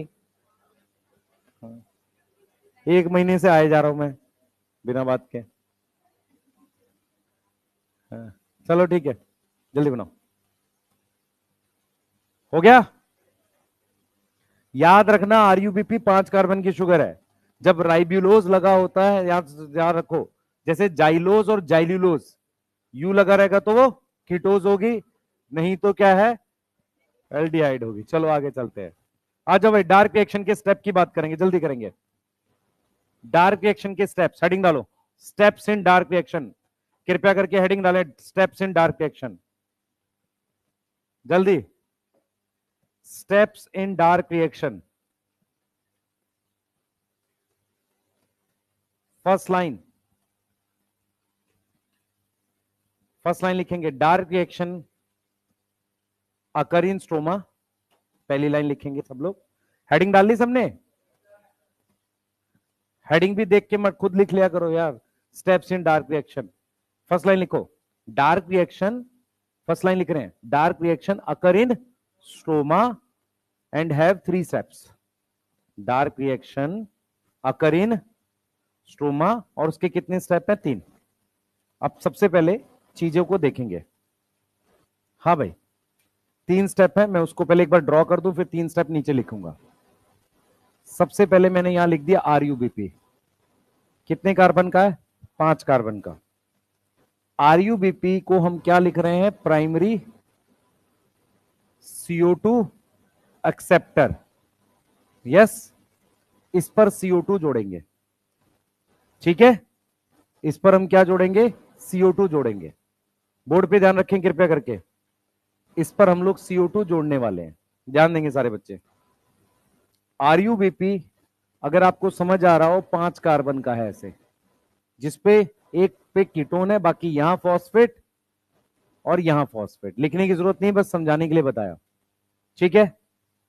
अब एक आरयूबीपी पे जब मैं बाहर से CO2 जोड़ता हूं, जब भी आप किसी पर CO2 जोड़ते हो, उस स्टेप के लिए हम नाम लिखते हैं कार्बोक्सिलेशन।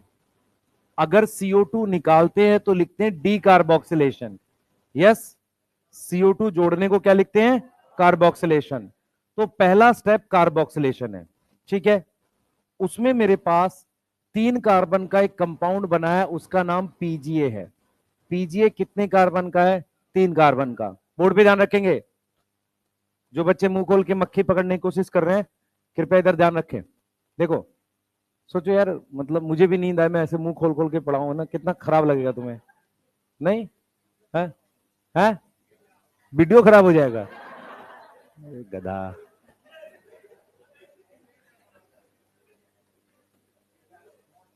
सही है, वही है ना बेटा, तो एनसीईआरटी पे लाइन नहीं लगाते हैं, एनसीईआरटी खराब हो जाएगा, अगले साल बेचना भी तो है। लाइक इधर देखो, हट, इधर दो, इधर देखो, अरे गधो इधर देखो, अरे इधर देखो सारे, ये मीथेन है। अगर हाइड्रोजन हटा भी देते तो भी मिथाइल ही बोलते हैं इसको, ठीक है? अब इसको कहां यूज कर रहे हैं इस बात को समझो। मेरे पास ये 3 कार्बन है, ठीक है? इस एक कार्बन पर COH ग्रुप है, सही है? यहां पर OS था, यहां OS था, अल्कोहल ग्रुप था, ठीक है? ये एक एसिड है, अल्कोहल नहीं है, एक ये एसिड है, शुगर नहीं है। शुगर तब होता है जब यहां CHO ग्रुप आ जाएगा, सही है? अब मैंने क्या देखा? मैंने देखा कि ये जो एक कार्बन है उस पर यहां फॉस्फेट जुड़ा हुआ है। इस कंपाउंड में, बाकी आप हाइड्रोजन से बैलेंस कर लो, जैसे यहां एक लग जाएगी, एक यहां लग जाएगी।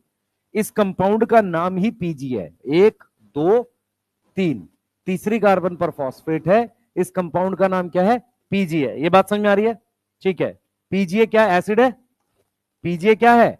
एसिड है। तो अब जरा इधर देखेंगे सारे बच्चे, मेरे पास ये कंपाउंड एसिड है। यदि मैं एसिड की रिडक्शन कर दूं तो CHO ग्रुप आ जाता है। जिन बच्चों को नहीं पता, ये देखो, ये ऐसे लिखते हैं COH को, और CHO को ऐसे लिखते हैं। अगर आप ध्यान से देखो, यहां कार्बन के 3 बॉन्ड है ऑक्सीजन के साथ, यहां कार्बन का सिर्फ 2 बॉन्ड है। कार्बन के ऑक्सीजन के साथ बॉन्ड कम होना ये रिडक्शन है। यहां तक समझ में आ रही है? तो क्या ये सबको रिडक्शन दिख रही है? ये प्रोसेस क्या दिख रहा है? रिडक्शन दिख रहा है। तो सिंपल भाषा में अगर आपको मेरी बात समझ में आए, एसिड की रिडक्शन से यहां पर एल्डिहाइड बना है। ऐसा एल्डिहाइड, मेरी बात सुनो, ऐसा एल्डिहाइड जिस पर OH ग्रुप लगे हों, उसको हम क्या बोल सकते हैं? शुगर। क्या बोल सकते हैं? शुगर। ये वाला रिएक्शन समझ में आ गया सबको? तो एसिड की अगर मैं रिडक्शन कर दूं, एसिड की मैं अगर रिडक्शन कर दूं तो मेरे पास शुगर बन सकती है। ठीक है।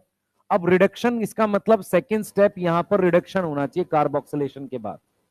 रिडक्शन के लिए मेरे को क्या यूज करना है? NADPH, क्योंकि रिडक्शन के लिए हाइड्रोजन चाहिए। तो NADPH कहां से आया? लाइट रिएक्शन से, और वो आ जाएगा किसमें? NADP प्लस में। यस। तो NADPH ने अपनी हाइड्रोजन इसको दे दी, और उससे मेरे पास क्या बन गया? शुगर। अब ऐसा शुगर जो 3 कार्बन का है, उसको नाम देते हैं ट्रायोज। क्या नाम देते हैं? ट्रायोज। 3 कार्बन के शुगर का नाम ट्रायोज, क्योंकि आप 3 कार्बन के एसिड से बना रहे हो। तो शुगर कौन सी बनेगी? ट्रायोज। और उस पर फॉस्फेट जुड़ा हुआ है, तो क्या लिखोगे? Triose phosphate. ठीक है। यहां तक डाउट नहीं? स्टेप का नाम रिडक्शन। रिडक्शन करने के लिए मुझे ATP भी खर्च होगा। यस। और क्या बन जाएगा? ADP। अब ध्यान से सुनेंगे बेटा, यहां पर मेरे पास PGA के 2 मॉलिक्यूल है, तो मैं 2 NADPH खर्च करूंगा। यस। और 2 ही क्या खर्च करूंगा? ATP खर्च करूंगा। और ट्रायोस फॉस्फेट कितने कार्बन की है? 3 कार्बन की। इसके भी 2 मॉलिक्यूल बनेंगे, 6 कार्बन हो गई। सही है। तो पहला स्टेप क्या है? कार्बोक्सिलेशन, जिसमें CO2 किससे जुड़ा है? शुगर से। क्या बन गया? एसिड। एसिड की रिडक्शन करेंगे तब शुगर बनेंगे। याद करो फोटोसिंथेसिस क्या होता है? फोटोसिंथेसिस का मतलब होता है आप CO2 से ग्लूकोज बना सको।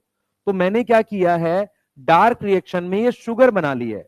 अब ये जो 3 कार्बन की शुगर है, ये आगे जाकर ग्लूकोज में कन्वर्ट हो जाएगी। क्लियर है? और ग्लूकोज या तो सुक्रोज की फॉर्म में ट्रांसपोर्ट हो जाएगा, या स्टार्च की फॉर्म में स्टोर हो जाएगा। समझ आ रहा है? क्लियर है? अब मैंने बोला कि साइकिल को चलाए रखने के लिए मुझे तीसरा स्टेप चाहिए, जिसको मैं क्या बोल रहा हूं? रीजनरेशन। इस स्टेप को मैं क्या बोल रहा हूं? रीजनरेशन। यस। रीजनरेशन क्यों? क्योंकि साइकिल चलाए रखने के लिए यहां भी मेरे पास एक ATP खर्च होता है, और क्या बनता है? ADP। तो अगर आप ध्यान से देखो, डार्क रिएक्शन में आपने 3 ही चीजें पढ़ी हैं। पहला है 5 कार्बन का शुगर, जिसकी कार्बोक्सिलेशन करके 3 कार्बन का एसिड बनता है। एसिड की रिडक्शन करके आप शुगर बना सकते हो। तो अगर आपसे पूछा जाए कौन से स्टेप में शुगर बनेगी रिडक्शन में, रिडक्शन वाले स्टेप में 2 NADPH और 2 ATP खर्च हो गया। ठीक है। अब रीजनरेशन में 1 ATP और खर्च हो गया। तो टोटल कितने? एक CO2 को फिक्स किया तो कितने ATP लग गए? 3। 2 यहां, 1 यहां। ये पूरी साइकिल में बात कर रहे हैं। सही है? कितने लग गए? 3। अब इधर देखें सारे बच्चे, मेरी बात सुनो, ये टोटल कितनी कार्बन है? 3 और ये 2, 6 कार्बन है। मैंने यहां पर 1 CO2 फिक्स किया है, तो यहां अभी 1 ही कार्बन नीचे आई है। इस साइकिल को 6 बार घुमाऊंगा तब नीचे 6 कार्बन आएगी। मेरी बात समझो ध्यान से, मैं क्या बोल रहा हूं। आप मुझे बताओ, RUBP कितने कार्बन है? 5 कार्बन। यहां कितनी कार्बन है? 6। 3 दूनी 6। 5 कार्बन वापसी चली गई, सिर्फ 1 कार्बन नीचे आई है। सही है? 1 ही कार्बन फिक्स हुई है एक साइकिल में। ग्लूकोज बनाने में कितनी कार्बन फिक्स करनी पड़ेगी? 6। तो साइकिल कितनी बार घूमेगी? 6 बार। समझ में आया? ठीक है। जरूरी फोन तो नहीं है कोई? ठीक है, हाँ इधर ध्यान दें बेटा। सबसे पहले हमारे पास क्या है, आरयूबीपी है। आरयूबीपी एक शुगर है। सबसे पहला स्टेप है CO2 जोड़ना, कार्बोक्सिलेशन। उसके लिए सबसे इंपॉर्टेंट एंजाइम लगता है रुबिस्को। कौन सा एंजाइम लगता है? रुबिस्को एंजाइम लगता है। इसके बारे में अभी बात भी करेंगे। उसके बाद इस पीजीए से क्या बनता है? शुगर। ठीक है, मैंने कौन सा स्टेप किया? रिडक्शन। क्लियर है? सही है। तो अगर मैं आपसे कहूं, ध्यान दो बेटा, अगर मैं आपसे कहूं तो मेरे पास टोटल 3 स्टेप हो गए। पहला स्टेप कौन सा हो गया? कार्बोक्सिलेशन, जिसमें क्या हो रहा है? आरयूबीपी प्लस CO2 क्या बन रहा है? 2 मॉलिक्यूल पीजीए के। यस। अब ये पीजीए को एनसीईआरटी लिखती है पहला stable product, first stable product. समझ में आ रहा है? इसका मतलब बीच में और भी कुछ बनता होगा, पर ये पहला स्टेबल प्रोडक्ट है। दूसरा स्टेप क्या है? दूसरा स्टेप क्या है? रिडक्शन। ध्यान दो, रिडक्शन में क्या हो रहा है? पीजीए जो है, पीजीए रिड्यूस हो रहा है किसमें? 3 कार्बन की शुगर में। क्या नाम है उसका? Triose phosphate. उसके लिए कितने NADPH और कितने वो लग रहे हैं? ये अब इसमें लिख सकता हूं for 2 molecule of PGA. Yes, for 2 molecule of PGA कितने लग गए? 2 NADPH एंड 2 ATP खर्च हो रहे। और ये आए कहां से थे? लाइट रिएक्शन से। अब ये वापसी कहां चले जाएंगे? लाइट रिएक्शन में। तीसरा रीजनरेशन, तीसरा रीजनरेशन। अब ये लिख रहा है टू कंटिन्यू साइकिल, मुझे आरयूबीपी रीजनरेट करना पड़ेगा। We need to regenerate RUBP. उसके लिए मुझे क्या होता है? उसके लिए एक CO2 एक ATP खर्च होता है। एक ATP क्या होगा? यूज होगा। ये 3 स्टेप हैं किसके? कैल्विन साइकिल के। अब मेरी बात सुनो ध्यान से सारे बच्चे, जो सबसे ज्यादा इंपॉर्टेंट चीजें हैं उस पर फोकस करो पहले। अगर आप मेरी बात समझ पाए यहां पर, ये देखो, ये साइकिल सिंपल ये है। आरयूबीपी कितने कार्बन? 5 कार्बन। उससे बना है पीजीए कितने कार्बन? 3 कार्बन के 2 मॉलिक्यूल। उससे बना है ट्रायोस फॉस्फेट कितने कार्बन? 3 कार्बन। कितने मॉलिक्यूल? 2। उससे वापसी ये बना है। यस। यहां पर एक CO2 आया है, सही है। अच्छा, मैं नीचे लिख रहा हूं ग्लूकोज। ग्लूकोज बनाने के लिए अभी एक ही कार्बन गई है नीचे। यहां पर मैंने कितने एटीपी खर्च करे हैं? 2 NADPH और 2 ATP। सही है। 2 NADP लिख दूं यहां पर, और कितने? 2 ATP। क्या आ जाएगा? 2 ADP। यहां तक कोई डाउट है? एक ATP यहां खर्च हुआ है। यस। क्या बना? एक ADP। यस। अब सुनना ध्यान से, मैंने एक CO2 फिक्स करी है, तो मेरे पास 2 NADPH और 3 ATP यूज हुआ है। यस, ये यूज हुआ है। अब इसको पूरे को मल्टीप्लाई कर दो 6 से। अगर आप 6 से मल्टीप्लाई करोगे तो ग्लूकोज आएगा नीचे यहां, है ना? तो अगर मैं लिख दूं 6 CO2 फिक्स करनी है, अगर 6 CO2 फिक्स करनी है तो इस सबको 6 से मल्टीप्लाई कर देंगे। तो इधर देखो बेटा, ध्यान से देखना, ये आरयूबीपी है। आरयूबीपी कितने कार्बन है? 5। इसको भी 6 से मल्टीप्लाई कर दिया।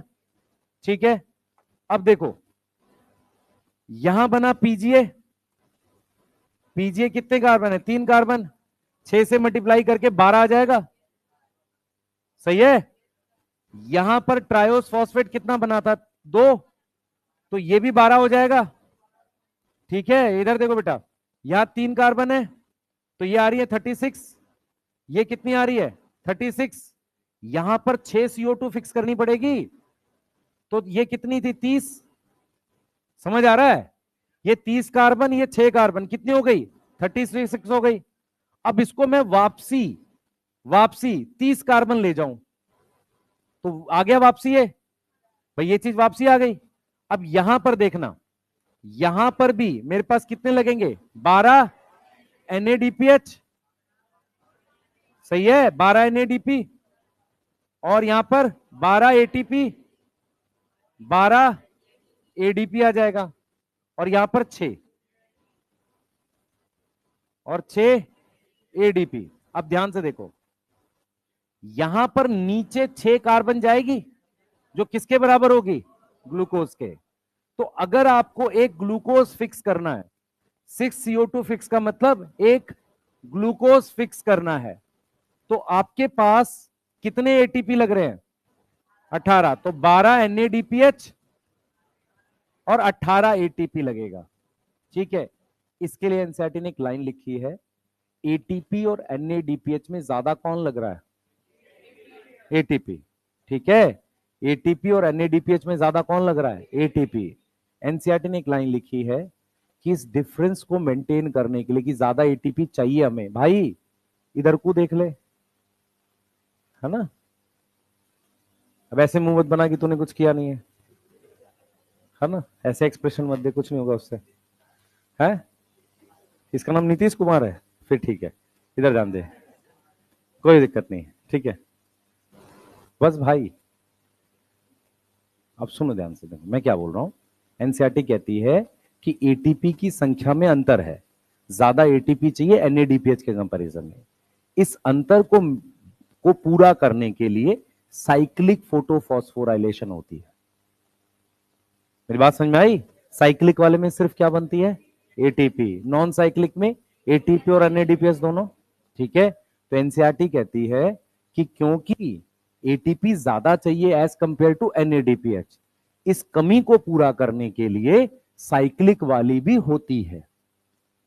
समझ में आ रहा है, क्योंकि उसमें सिर्फ क्या बनता है, एटीपी बनता है। ये क्लियर है। हमें क्या क्या पॉइंट याद करने, अगर आपसे पूछा जाए एक CO2 को फिक्स करने में कितने NADPH लगेंगे, 2 NADPH, 3 ATP, 6 CO2 मतलब एक ग्लूकोज में 18, और ये हो गया। अब क्वेश्चन और ध्यान से पढ़ना, अगर आपसे बोला जाए कि रिडक्शन स्टेप में कितने एटीपी लगेंगे, 2, सही है। एक CO2 फिक्स करने में रिडक्शन में कितने लगेंगे, 2। क्वेश्चन ध्यान से पढ़ना है हमने, वो कौन से स्टेप की बात कर रहा है। अगर आप ध्यान से देखो, ये 30 की 30 कार्बन ऊपर चली गई, ये 6 CO2 नीचे आ गई, और उसने क्या बना दिया, ग्लूकोज। तो अगर मैं कह रहा हूं कि मुझे एक केल्विन साइकिल कितनी बार घुमानी पड़ेगी ग्लूकोज बनाए, 6 बार।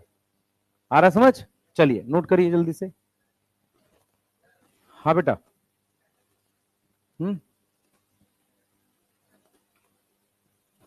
बोल। बच्चे मैं कह रहा हूं कि अभी ये एक ही कार बन गई है, जब 6 जाएंगी तो ग्लूकोज बनेगा, ठीक नहीं बनेगा ना। एक कार्बन से तो ग्लूकोज वैसे भी नहीं बनना, साइकिल 6 बार घुमानी ही पड़ेगी। हम किस में पढ़ते हैं, हम एक सिंगल पढ़ाते हैं, फिर वो चाहे तो 6 बार घुमा या 600 बार घुमा, क्या फर्क पड़ रहा है। लिखो भाई सारे। हाँ, कौन पूछा, हाँ ठीक है, लाइट रिएक्शन में तू समझ नहीं रहा मैं कह रहा हूं। मैं तुझे जब डाइजेशन पढ़ाऊंगा तो मैं किसी एक खाने का पढ़ा दूंगा ना, अब दिन भर में कितना बार भी चलता रहे, क्या फर्क पड़ता है उससे। हम किसी यूनिट के लिए तो पढ़ाते हैं चीजें, एक सिंगल प्रोसेस बता तो दिया ये, ठीक है। अब उसको तू 6 बार घुमा, उसके हिसाब से कर ले। और कोई पूछो, हाँ बेटा, तेज बोल। क्या ये पूरा बताऊं, एक बार फिर से बता रहा हूं, और कोई जिसको नहीं समझ में आया, दोबारा बता रहा हूं, सुन लो ध्यान से। अरे सुन लो भाई, रुक जाओ 1 मिनट, 1 मिनट सुन लो, कोई दिक्कत नहीं होगी इससे, ठीक है। अब सुनो, 2 मिनट सुनो, देखो हम क्या पढ़ रहे हैं, आपको लिंक नहीं हुआ, मैं बताता हूँ क्यों। ध्यान से सोचो, हमने जब फोटोसिंथेसिस स्टार्ट करी थी तो हमने ये बोला था कि फोटोसिंथेसिस में 2 स्टेप है, एक लाइट रिएक्शन, एक डार्क रिएक्शन। लाइट रिएक्शन में क्या होता है, पानी टूट जाता है और एक कंपाउंड बन जाता है NADPH और ATP। NADPH पे पानी की हाइड्रोजन है, किसकी हाइड्रोजन है, पानी वाली हाइड्रोजन है, ठीक है। हमने ये देखा है कि जब CO2 की रिडक्शन करेंगे, CO2 की रिडक्शन करेंगे तो ग्लूकोज बनता है। अब पॉइंट ये है, क्या CO2 पे डायरेक्टली हाइड्रोजन जोड़ देते? नहीं, ये पूरी साइकिल चलती है उसके लिए। तो ये जो पूरी साइकिल है, ये CO2 की रिडक्शन करके ग्लूकोज बनाने के लिए हो रही है। इस पूरी साइकिल को डार्क रिएक्शन कहते हैं। इसमें सबसे पहले क्या होता है, कंपाउंड होता है 5 कार्बन का, उस पर लाकर आप कार्बन जोड़ते हो एक और। पॉइंट ये है कि कार्बन कार्बन बॉन्ड आसानी से बनता नहीं है। उसको बनाने के लिए वो जो कार्बन कार्बन बॉन्ड आपने बनाया ना, उसको हमने बनाया किस स्टेप से? कार्बोक्सिलेशन से। मतलब हमने उसको ऐसे जोड़ दिया, ठीक है, उसमें कुछ ना कुछ और लगता होगा पर वो हम नहीं पढ़ रहे, ऐसे बनाया और फिर बीच में से तोड़ दिया। एक कार्बन जोड़ के फिर बीच में से तोड़ दिया, तो मेरे पास एक एसिड बना है। एसिड क्या बना है? एसिड। ये शुगर नहीं है, एसिड बना है। एक ऐसी एसिड जिस पर क्या जुड़ा हुआ है? फॉस्फेट। क्या जुड़ा हुआ है? फॉस्फेट। ये बात समझ में आ रही है? तो फॉस्फेट जुड़ा हुआ एक ऐसा एसिड बन गया। अब मेरे पास जो ये एसिड बना है, यदि मैं इसकी रिडक्शन कर दूं तो शुगर बन जाएगा। तो यहां तक आते आते मेरा मेन काम हो गया, मुझे शुगर ही बनानी थी। तो शुगर जैसे क्या है, अगर मैं 3 कार्बन के एसिड का रिडक्शन करूंगा तो 3 कार्बन की शुगर बनती है। शुगर की परिभाषा है, या तो उस पे CHO ग्रुप होगा या कीटोन होगा और एक से ज्यादा OH ग्रुप होंगे। तो हमने ये देखा है कि अगर मैं COH ग्रुप की रिडक्शन करूं तो एल्डिहाइड बन जाएगा, बाकी तो OH है ही। अगर OH है यहां पर तो ये अपने आप शुगर है। यस, तो हमने दूसरे स्टेप में शुगर बना ली थी, ठीक है। लेकिन हम ये समझ रहे हैं कि जितने ट्रायोस फॉस्फेट बने, कितने बने? 2 के 2 मॉलिक्यूल। अगर 2 के 2 मॉलिक्यूल यहां नीचे आ जाएंगे तो ये साइकिल आगे चलेगी नहीं, क्योंकि RUBP खर्च हो गया। तो मैं क्या करता हूं, कुछ ट्रायोस फॉस्फेट ऊपर चला जाता है और कुछ नीचे चला जाता है। अब ये हमने सिर्फ एक साइकिल पढ़ी है।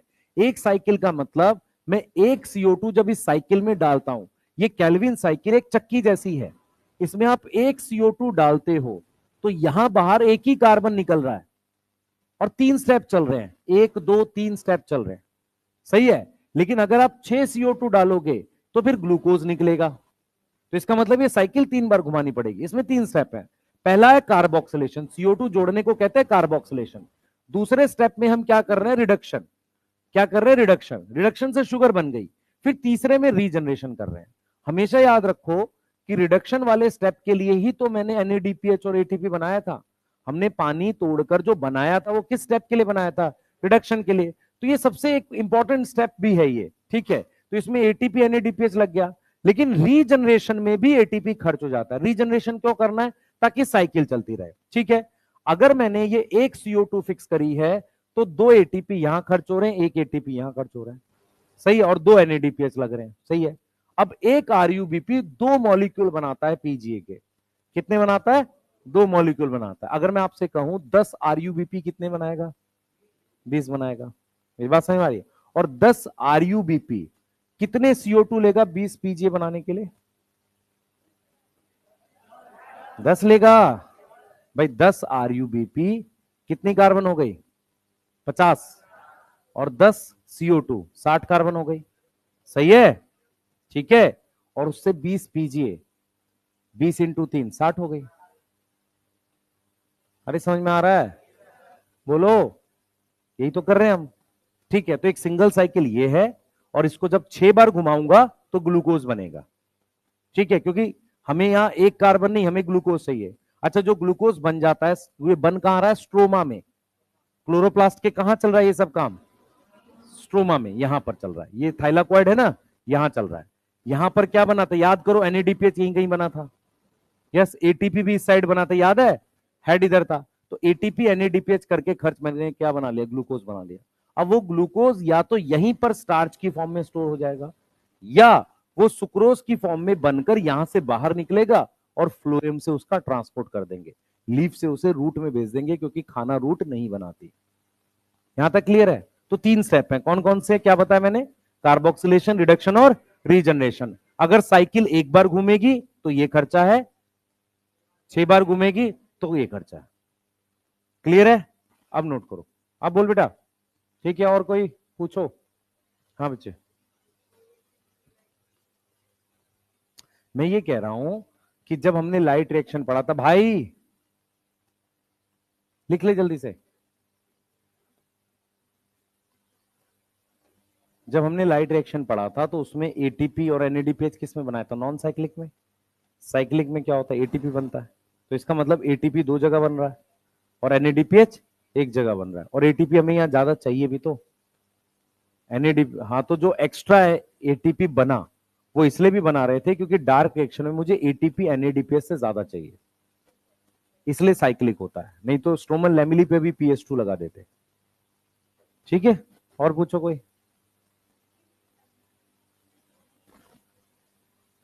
नहीं, ये नहीं, नहीं, एक्चुअल में क्या है बेटा, इसमें बनते हैं कम से कम 40 या 20 रिएक्टेंट्स, वो सारे हमने पढ़े नहीं, हमने 3 ही पढ़े। इसकी बड़ी साइकिल अब पढ़ते नहीं है, 2010 में पढ़ाते थे, मुझे खुद याद नहीं है वो, है ना। तो अब तो वो पढ़ते नहीं है, तो इसलिए एग्जैक्ट ये नहीं बता पाएंगे क्यों, पर आपको ये समझ में आना चाहिए रिडक्शन वाले स्टेप में एसिड शुगर में कन्वर्ट हो रहा है, वहां एनएडीपीएच खर्च होना कंपलसरी है। ठीक है, और बोल बेटा।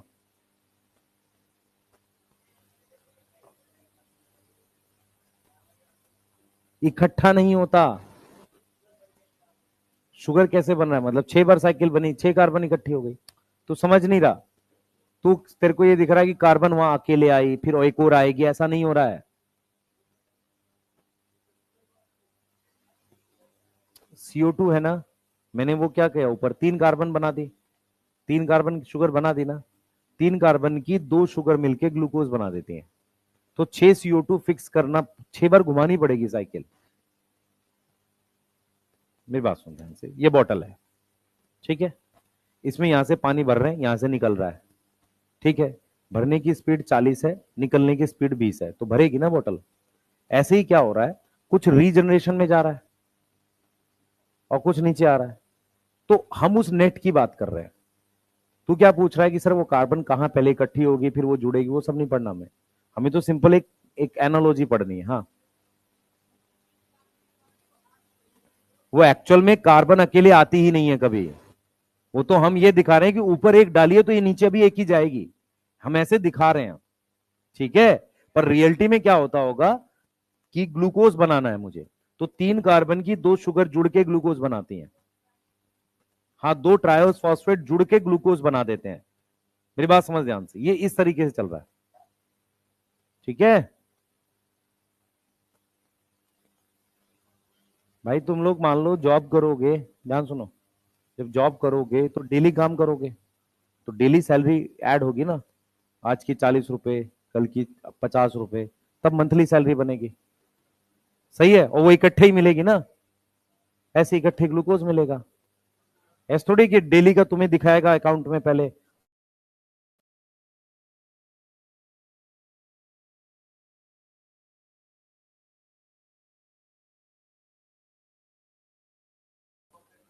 क्या फर्क पड़ रहा है उससे, हाँ ठीक है, जो बना उसमें से 5 कार्बन ऊपर चले गई क्योंकि मुझे आरयूबीपी बनाना है, सिर्फ एक कार्बन नीचे आ रही है, वो रियल में एक आती नहीं है। मैं ये तुझे समझा रहा हूं, तुझे सिर्फ ये समझना है कि जो एक CO2 फिक्स हुई उससे तुझे एक कार्बन ही नीचे आती हुई दिखेगी, रियल में तो ग्लूकोज ही नीचे आता है, 6 बार साइकिल घूमती ही है तब कुछ मिलता है मुझे। बता भाई, तुम्हें एक कार्बन क्यों देखनी है, मैं वही तो समझा रहा हूं तुझे। तू कभी जॉब करेगा तो हर दिन के पैसे थोड़ी इकट्ठे होंगे, इकट्ठे मिलेंगे वो बाद में, डेली का थोड़ी थोड़ी बताएगा तेरे अकाउंट में, है नहीं बताएगा। हाँ,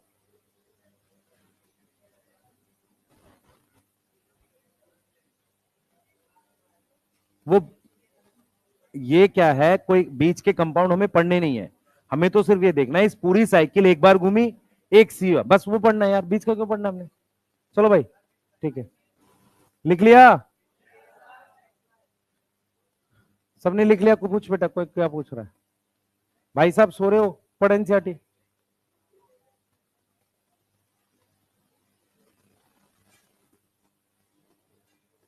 और कोई कुछ पूछना चाह रहा है, जानकारी, स्लाइड चेंज कर देना, लिख लिया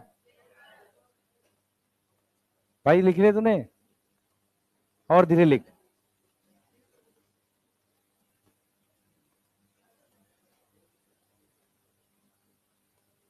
एंजाइम का नाम, ठीक है, आगे चल रहे हैं, नेक्स्ट लिखो जल्दी, जल्दी। हाँ, PgAl एल्डिहाइड होता है, PGA एसिड है, PgAl शुगर है,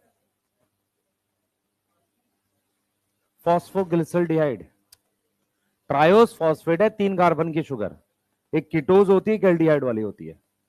तो एल्डिहाइड वाली का नाम PgAl है। मैंने PgAl लिखवाया होगा कभी ना कभी, नहीं करना। हाँ, ग्लाइकोलिसिस वाला पढ़ लो भाई, यहां पे जल्दी लिख लिया।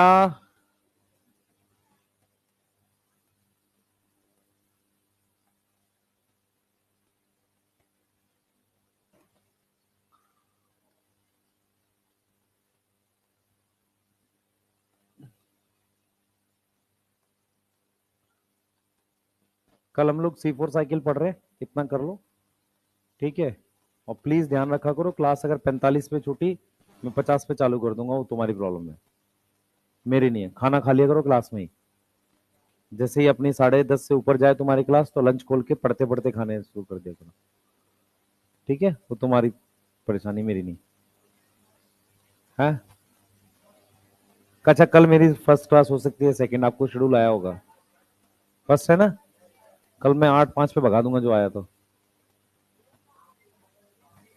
मैं कैसे लेट आऊंगा भाई? तो मतलब मैं थोड़ी भाग सकता हूँ भाई, मैं तो, मेरे पास तो राइट है लेट आने का, तेरे पास थोड़ी है। हाँ, तेरे पास अधिकार नहीं है भाई इस चीज का। चलो इतना कर लो, कल करेंगे अब। हाँ बोल भाई।